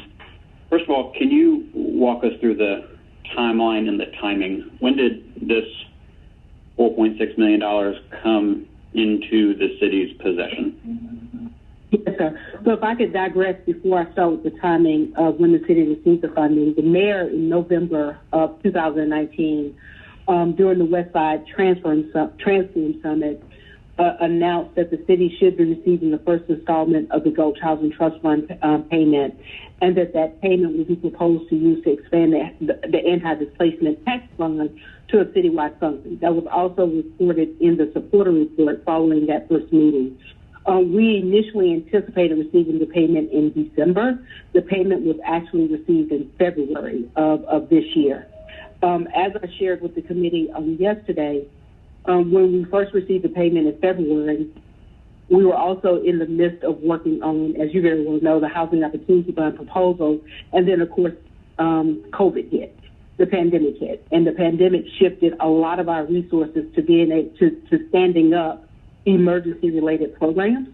There was legislation, I believe, through the Finance Department prior to COVID that also went on hold that would have transferred the funding or recommend transferring the funding prior to that time. And so now that we're not necessarily in a normal situation, but we're in more of a stable situation than we were in back in March, we are now moving forward with this legislation. Also, and I believe we stated this before, the first installment payment that we received was really at the discretion of CIM. The bonds, of course, have not been validated, and based upon the development agreement, CIM is not required to start making installments into the housing trust fund until the bonds are actually validated. So this first payment was at their discretion. And from this point forward, I know that there's a date related to March from Councilmember Archibong's amendment yesterday. What is, Mr. Ferguson and Dr. Clement just talked about a study that would need to take place moving forward. What do you envision as the next 5 or 6 months looking like? I envision us working very hard in order to not only understand the analysis and financial modeling and best practices, but really being able to set up a program, not just for City Council's consideration and approval, but really in order to help our residents. So we have to hit the ground running pretty quickly in order to move forward with establishing the framework of the program. What's the goal? Looking at the Westside Future Fund, it's been 100% private dollars, and as are these. Mm-hmm. But if you look to implement, like, how many residents do we think we're going to be able to help? What does that help? How long are we going to be able to help? Yeah, that's a great question, Councilmember. We've done some preliminary review of information, just looking at the opportunity zones. The opportunity zones, as you know, make up 26 census tracts and include about 31 neighborhoods. Just looking at that data, we found about 7,000 households that very well could qualify for participation in a program similar to this. And again, I would recommend, and the analysis of the data really need to lead this. I want to be very careful as I say this, but I would recommend that we model from a time period, a 20-year time period, similar to what Westside Future Fund program. But the data itself needs to lead that discussion. And how much money are we talking about that would need to be raised and added to this to help 7,000 households for 20 years? Yeah, I think that question, though, is going to, and I gave you an example of looking at opportunity zones. I think that question will actually come out with the financial modeling that will be done through the analysis that Invest Atlanta will take place. And keep in mind, the analysis that Invest Atlanta will do will be based on a citywide perspective and not just looking at the opportunity zone system side. If it stayed... And so the questions that you're asking are great questions, but that's why it's important to get the analysis done so that we can come back and be able to provide that information. A couple more. What other... we've got, to your point earlier, until bonds get validated or until CIM chooses to start executing contracts ahead of bond validation, we've got $4.6 million, and eventually that will likely grow to $28 million. As we think about leveraging and getting the best return on our investment, what other conversations took place about how to take this initial $4.6 million seed and grow it into something greater? Where did we leave those conversations? Yeah, so from a priority perspective, we literally looked at the One Atlanta Housing Affordability Action Plan and the 4 goals within those action plans. When we think through the items that really require non-taxpayer resources, that goes back to establishing the anti-displacement fund. And so our conversations from the beginning have been around how to utilize these dollars to expand the anti-displacement tax fund citywide. Okay. Any other programs that were considered? Not from an administration standpoint, no, sir. And then my final question is related to the one that I just asked, is around policy. I wholeheartedly share the belief that we have to figure out how to help long-term legacy residents stay in their home, whether it's policy at the city level like commercial harassment legislation or passing a housing opportunity bond. This particular issue of people's taxes going up. The city's portion of someone's tax bill hasn't gone up for the last decade or so. Goes back to Councilmember Matsai's question about the county and the school system. And all of these things could be leveraged or leverage could be pulled from a policy perspective at the state level that would then allow us to spend limited dollars building new affordable housing. And so where, if at all, did that come into the conversation, and how did we decide to move forward by spending the $4.6 million we have and putting it in this bucket instead of trying to come up with a policy solution that would have solved the problem we're trying to solve, but also left us with $4.7 million to leverage in other ways? No, absolutely. That's an excellent question. So we've been working with the law department in understanding what would be the obligation to do what you call similar to a property tax deferral program. What we've been told, to your point, is that would require a statewide legislative amendment. Whether or not that amendment would have to go to a referendum, I'm not sure. But what I will say is that if we did a property tax deferral program, we also wouldn't we wouldn't have revenue going into the city, right? Because property tax deferral would basically count property taxes, and individuals would not be paying into the city coffers, which would provide funding for much needed city services as well as it would cause a deficit to city revenue. The reason why the anti-displacement fund program was really the idea is that, one, we're using taxpayer resources. Two, we have the opportunity to leverage the $4.6 million with additional charitable contributions. And then three, we're able to provide financial assistance to residents without reducing the city's revenues. And so that was the route we were taking. Okay. I'll close with a comment, Madam Chair, and I'm done.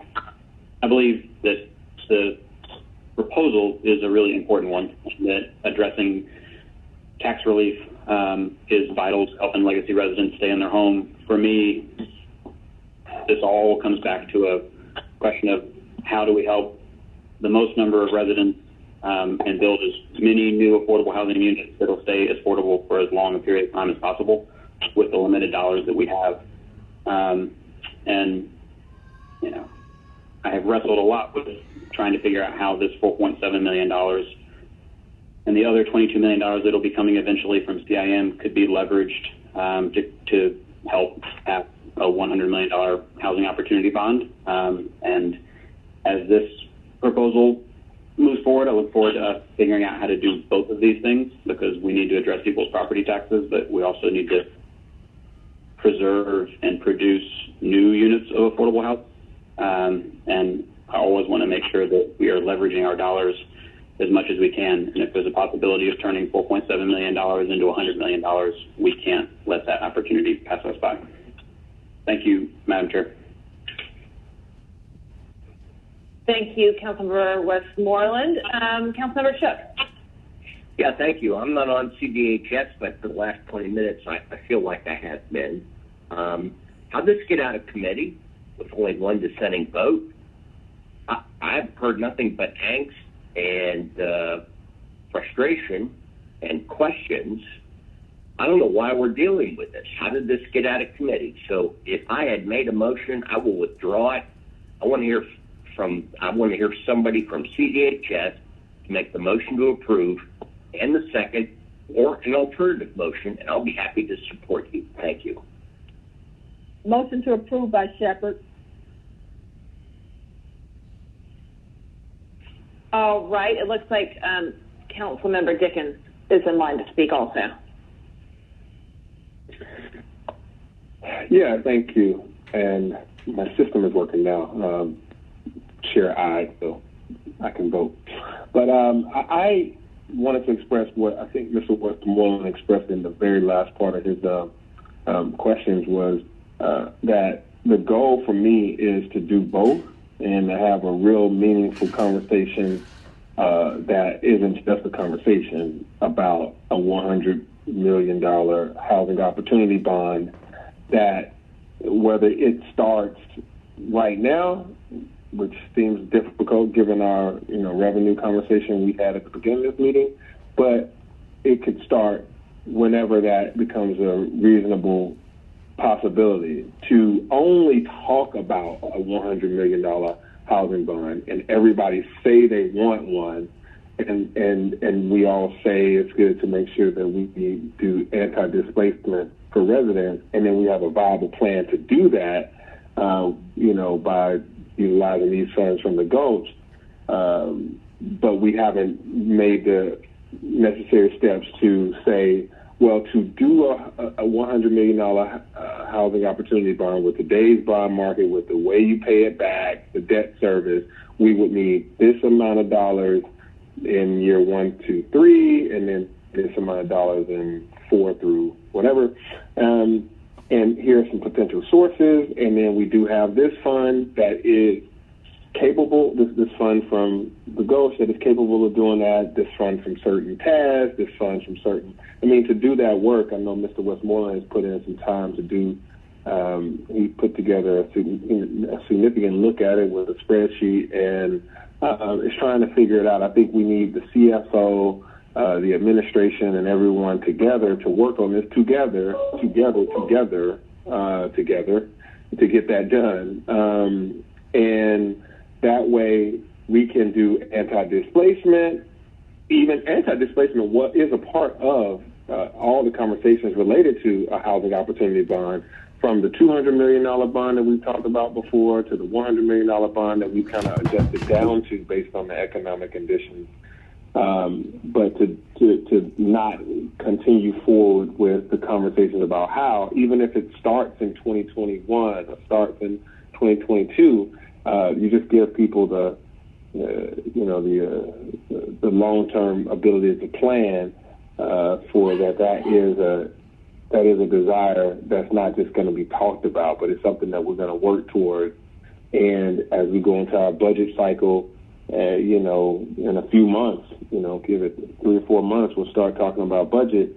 We should be able to have these conversations now, as gentrification and challenges with affordable housing aren't going anywhere. So this is a valiant attempt to do the anti-displacement, but I think that the same amount of effort and conversation and communication by all parties involved needs to happen for this housing opportunity bond. And as much as we want it to happen today, if it doesn't happen today, the bond still needs to have a conversation and some planning around what financial conditions are necessary to make it happen. And then we're all on the same page versus some people having information and others being told that won't work. Well, that's not enough. We have to really, really figure it out, because that's what we're in the business of doing. So that's that. Thank you, Chair. Thank you, Councilmember Dickens. All right. That looks like we're at the end of our speaker list. Let me just double check that. Yep.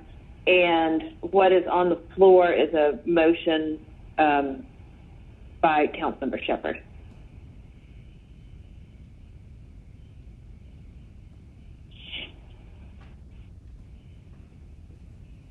And we either need a second to the Shepherd motion or we need an alternative motion.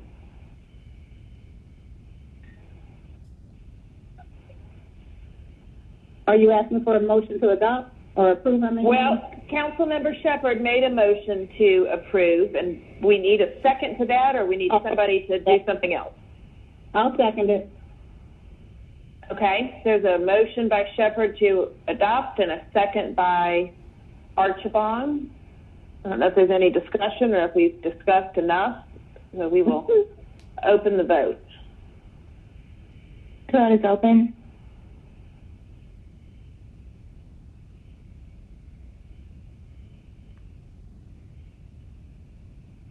All right, this item's favorable. There were 4 yeses and 3 abstentions, so this will move forward. Let's see. That was item number 29. Item number 30 is 20-1679, an ordinance by Councilmember Marcy Collier Overstreet, amending ordinance 20-1260 to extend the deadline by which the Atlanta City Council must adopt a plan regarding the deployment of City of Atlanta Department of Corrections personnel from November 2nd, 2020 to February 1st, 2021. I can give a little bit of background on this, and then Councilmember Shepherd's welcome to jump in also. If you all remember, the administration was supposed to come to council to adopt a redeployment plan for corrections in early November, and they have been working diligently on this redeployment plan. They have been meeting with council members, but they haven't met with everybody on this committee yet. I think they're trying to get all of that scheduled to get feedback, and they're working on refining that plan based on council member feedback. So they would like a little bit more time to get that feedback incorporated into their plan. So that's what they're asking, to move the date from November 2nd to February 1st, 2021. And my understanding is this was approved at Public Safety Legal Administration on Monday. Approval, sure. Hold on one sec. And Mr. Westmoreland, are you wanting to speak on this, or were you on there from last go-round? Yeah, no, I have a couple questions, maybe just one, before we adopt this for whoever's on the line to speak to it. Can someone, I appreciated the briefing that we got earlier this month, can someone from the administration speak to where they are in reviewing the recommendations that came out of the ACDC task force? Do we have Mr. Williams or Mr. Keene or somebody who can answer that question? Let me see if I can get somebody. While we're doing that, I also have a housekeeping item. The last whereas clause of this piece of legislation says January 4th, 2021, and the ordained section says February 1st, 2021. So I don't know if we need to change that. That sounds like that probably needs to be fixed. I've just sent a note over to COO to see if somebody can jump on. Why don't we put this one on hold for 1 sec and see if somebody from the administration can come on and... Sure. This is John Keene, interim COO. Okay. All right. Welcome, Mr. Keene. Councilmember Westmoreland, to address your question, so there were, as you remember, several components to those recommendations. And so for each one of those components, we're working with different groups to ensure that we effectively fully evaluate those. So when you look at the policy recommendations, that has been ongoing work closely with the Department of Law in order to really understand what the changes, the proposed changes, and what those impacts would be on the code, and ultimately then understand and really evaluate those impacts on the municipal court in that system. So that has been an in-depth and ongoing discussion that we have been having.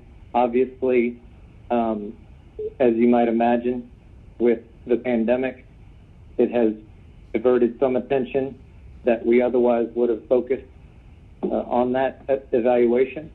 But that is a in-depth discussion and evaluation that is taking place related to those policy recommendations.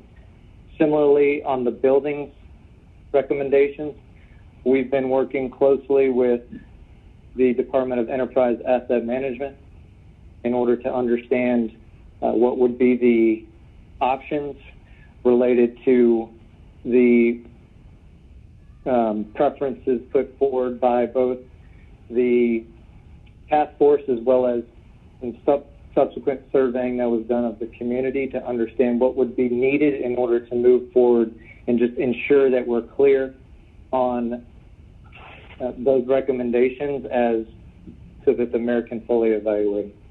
Hopefully that addresses your question. What's the timeline for all that? I don't have a definitive date. I would have to come back to you based upon some subsequent discussions to provide you a better sense of the date for that. I can tell you that, again, there has been some in-depth discussions recently to make sure that we are further pinning that down so we can put those forth to the mayor, because she's asking the same questions. Okay. Okay, and then just a follow-up, before the end of the calendar year or likely after? Our target would be to do so before the end of the calendar year in terms of being able to make sure that we're giving clear recommendations based on that analysis to the mayor, and then ultimately go through that final decision-making process. Okay, thank you. All right. I'm just trying to pull up and see if we need to make that date fixed within the legislation. Mr. Westmoreland, where, will you say again where you think maybe the cleanup needs to be? The final whereas clause, I'll make a motion to amend to change the date from July or January 4th to February 1st. Okay, and I'm struggling to pull that up. What is that date reference? When they'll come back and? New date when the plan needs to come back to council for adoption. Okay, I'll second that. So let's vote on that amendment just to do that cleanup of matching the date.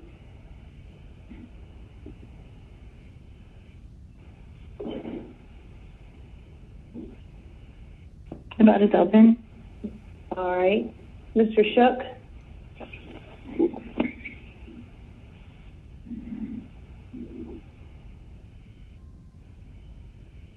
All right, that amendment was favorable, 7 yes and 0 no's.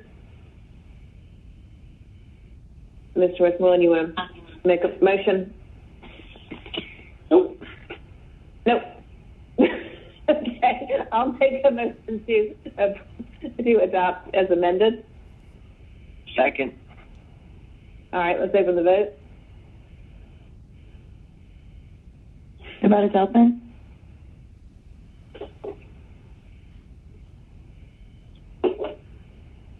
This item is favorable, 6 yeses, 0 no's, 1 abstention.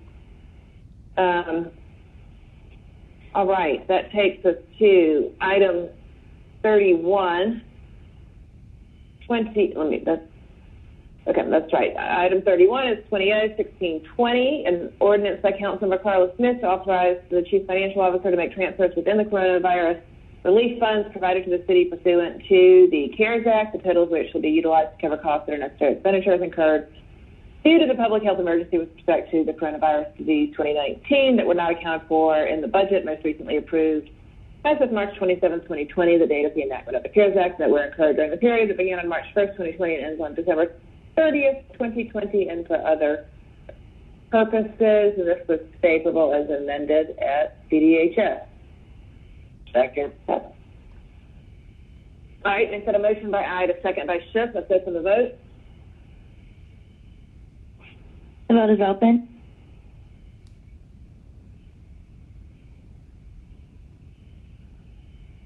This item is favorable, 7 yeses, 0 no's. Thank you. Let me see what else is on our agenda. Okay, we had a couple of things that needed to come to us from other committees because of procurement finance issues. So we're all the way down at item 47, which is 20-1621, an amendment ordinance by City Utilities Committee to waive the joint venture notary requirements contained in 2-1450, subsection C, Article 10 of the Procurement and Real Estate Code for the City of Atlanta Code of Ordinances, and to authorize the mayor designee on behalf of the Department of Watershed Management to execute an agreement with PC Lewis, a joint venture, being a joint venture comprised of PC Construction Company and Lewis Contracting Services for ISBC 1200270 Chattahoochee River Intake Pump Station, an amount not to exceed $49,960. All services will be charged to and paid from the Fund Department organization and account number listed here, and for other purposes. And this was favorable at City Utilities, and it was referred to us due to the waiver of the procurement joint notary requirement. So motion by Ide, second by Shook. Let's open the vote. Vote is open.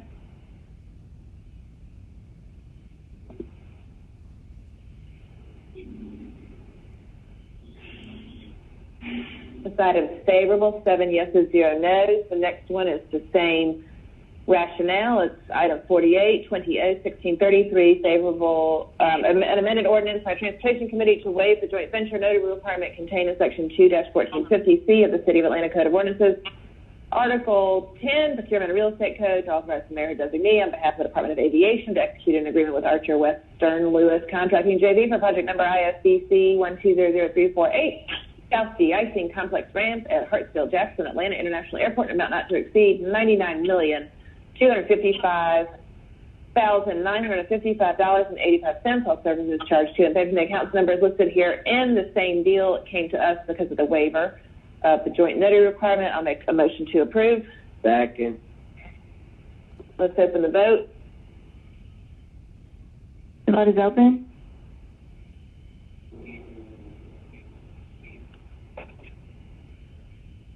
This item is favorable, 7 yeses, 0 noes, and that is the conclusion of our legislative agenda. If anybody has anything else for the good of the order, Councilmember Archibald, yes.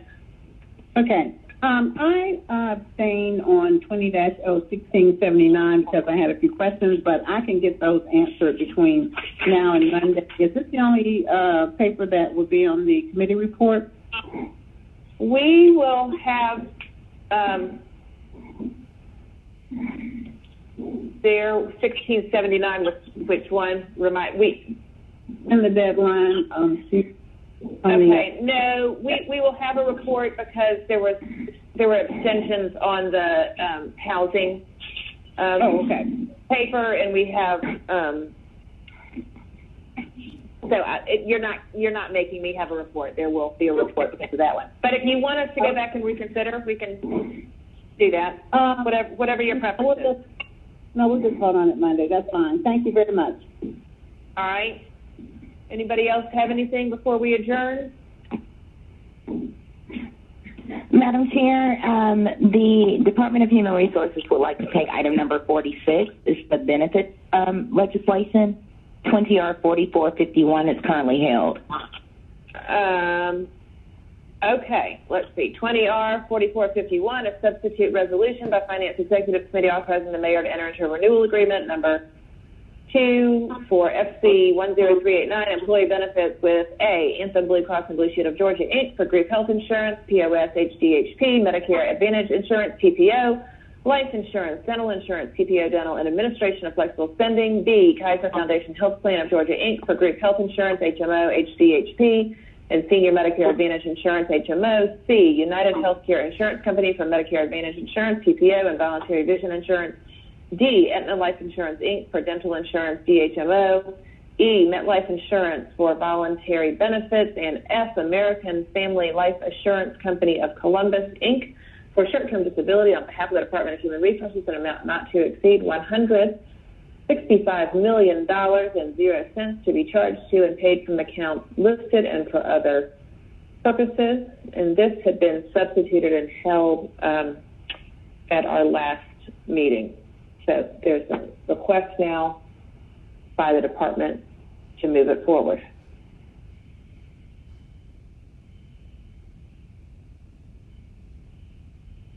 This is Westmoreland. I have a question. Okay. To HR, probably. Last meeting, Councilmember Matzikai had asked a couple questions about spouses who are eligible for health care elsewhere but are on the city's plan. Same for retiree spouses or significant others who are on the city's health benefits but could be some elsewhere, or retirees, period, who work elsewhere and have access to health care. What data was collected and reviewed, and what findings did you have from those questions? Good afternoon. This is Jeffrey Norman with the Department of Human Resources. And so we did have an opportunity to go back, and as we discussed at the previous meeting, we were able to consult with the law department so that we could actually get a legal analysis of any legal implications relative to that. Also to get a breakdown of the actual, functional considerations relative to implementation from a time perspective. We did have an opportunity to share that information with Councilmember Massaquoi in response to his inquiries. And so based on that, I think that we are prepared to include those considerations as part of the RFP process for the calendar year 22 push out for renewal for the city. Okay. What did the data show? How many individuals are we talking about? So that from a demographic standpoint, because we do not have a database where we can actually dig into the spouses and their employment, that is something where we would need additional time to actually be able to pull up those demographics. We are aware that there are a pool of folks out there, but that would take a considerable longer amount of time than we have to consider as part of this renewal process, which is obviously we will build that into the analysis and study in preparation for the RFP in February of 2021. What data, if any, was reviewed over the last 2 weeks, other than the conversation with law? So we actually did go back and we looked at the actual, things that we talked about, the exclusion. We went back, we consulted with finance relative to those financial implications. And so we basically did focus in on making sure that we were able to understand that legal impact. And we actually did share as well that timeline relative to what that build out would be as part of the remainder of the fiscal year, which would allow for all of that, inclusive of OPEB, to be included as part of that February offering for the new RFP. Thanks. Thank you.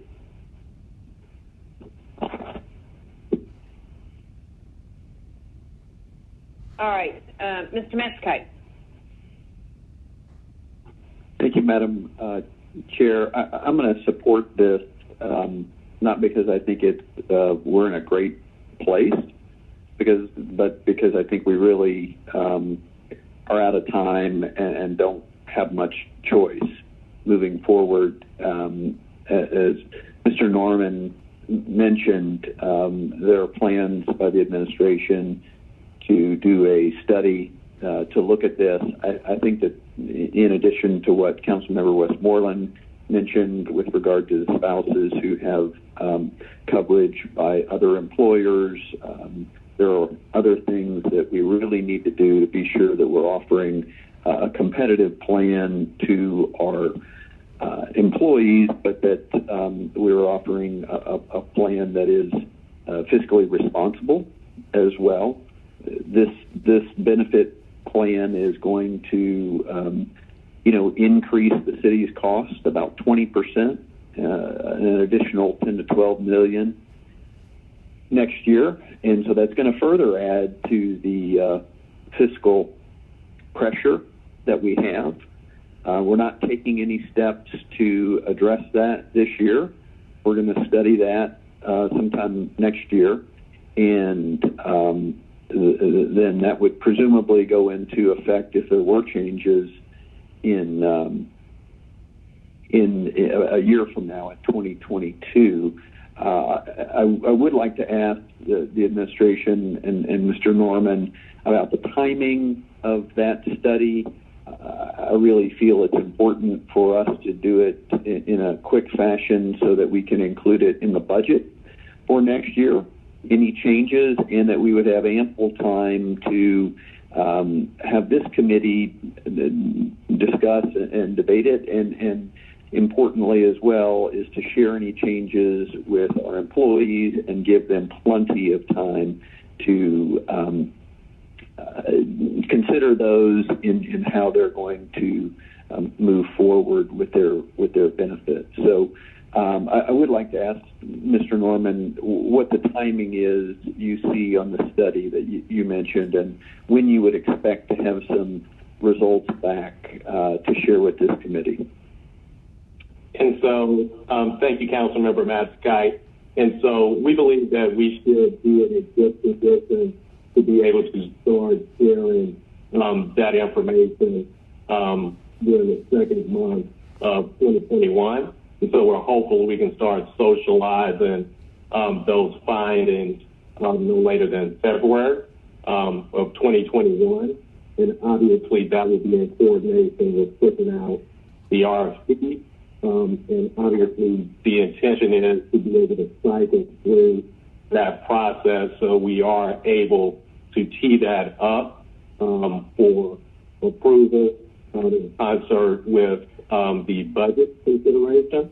And that obviously would then also leave us time along that timeline to ensure that we're able to actively engage with our active as well as retired workforce about the anticipated changes to the benefit structure relative to our health care plan.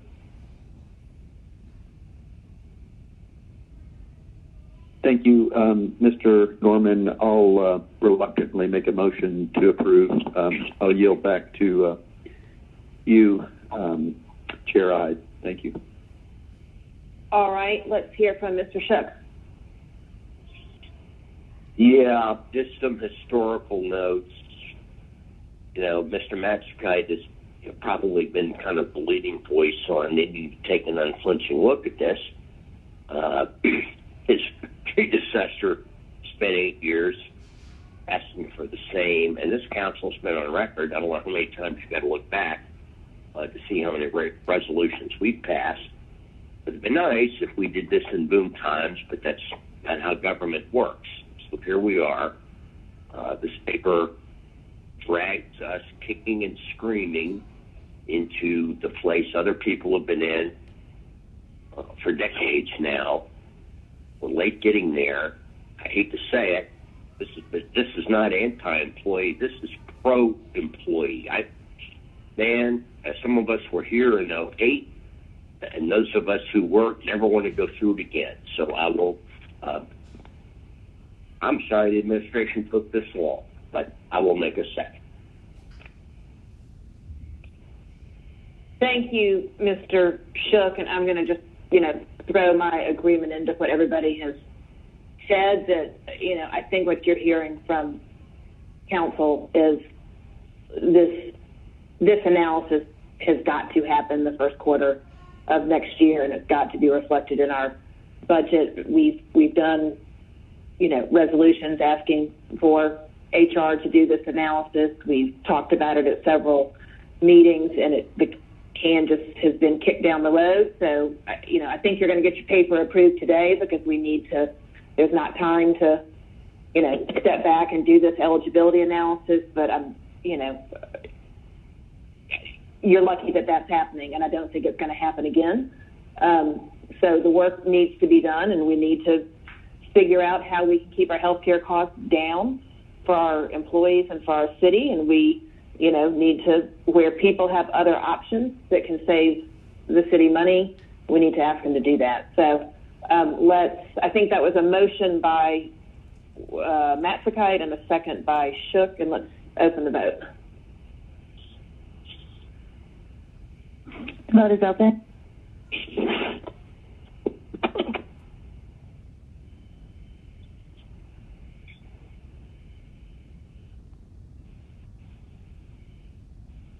All right, this item is favorable on substitute.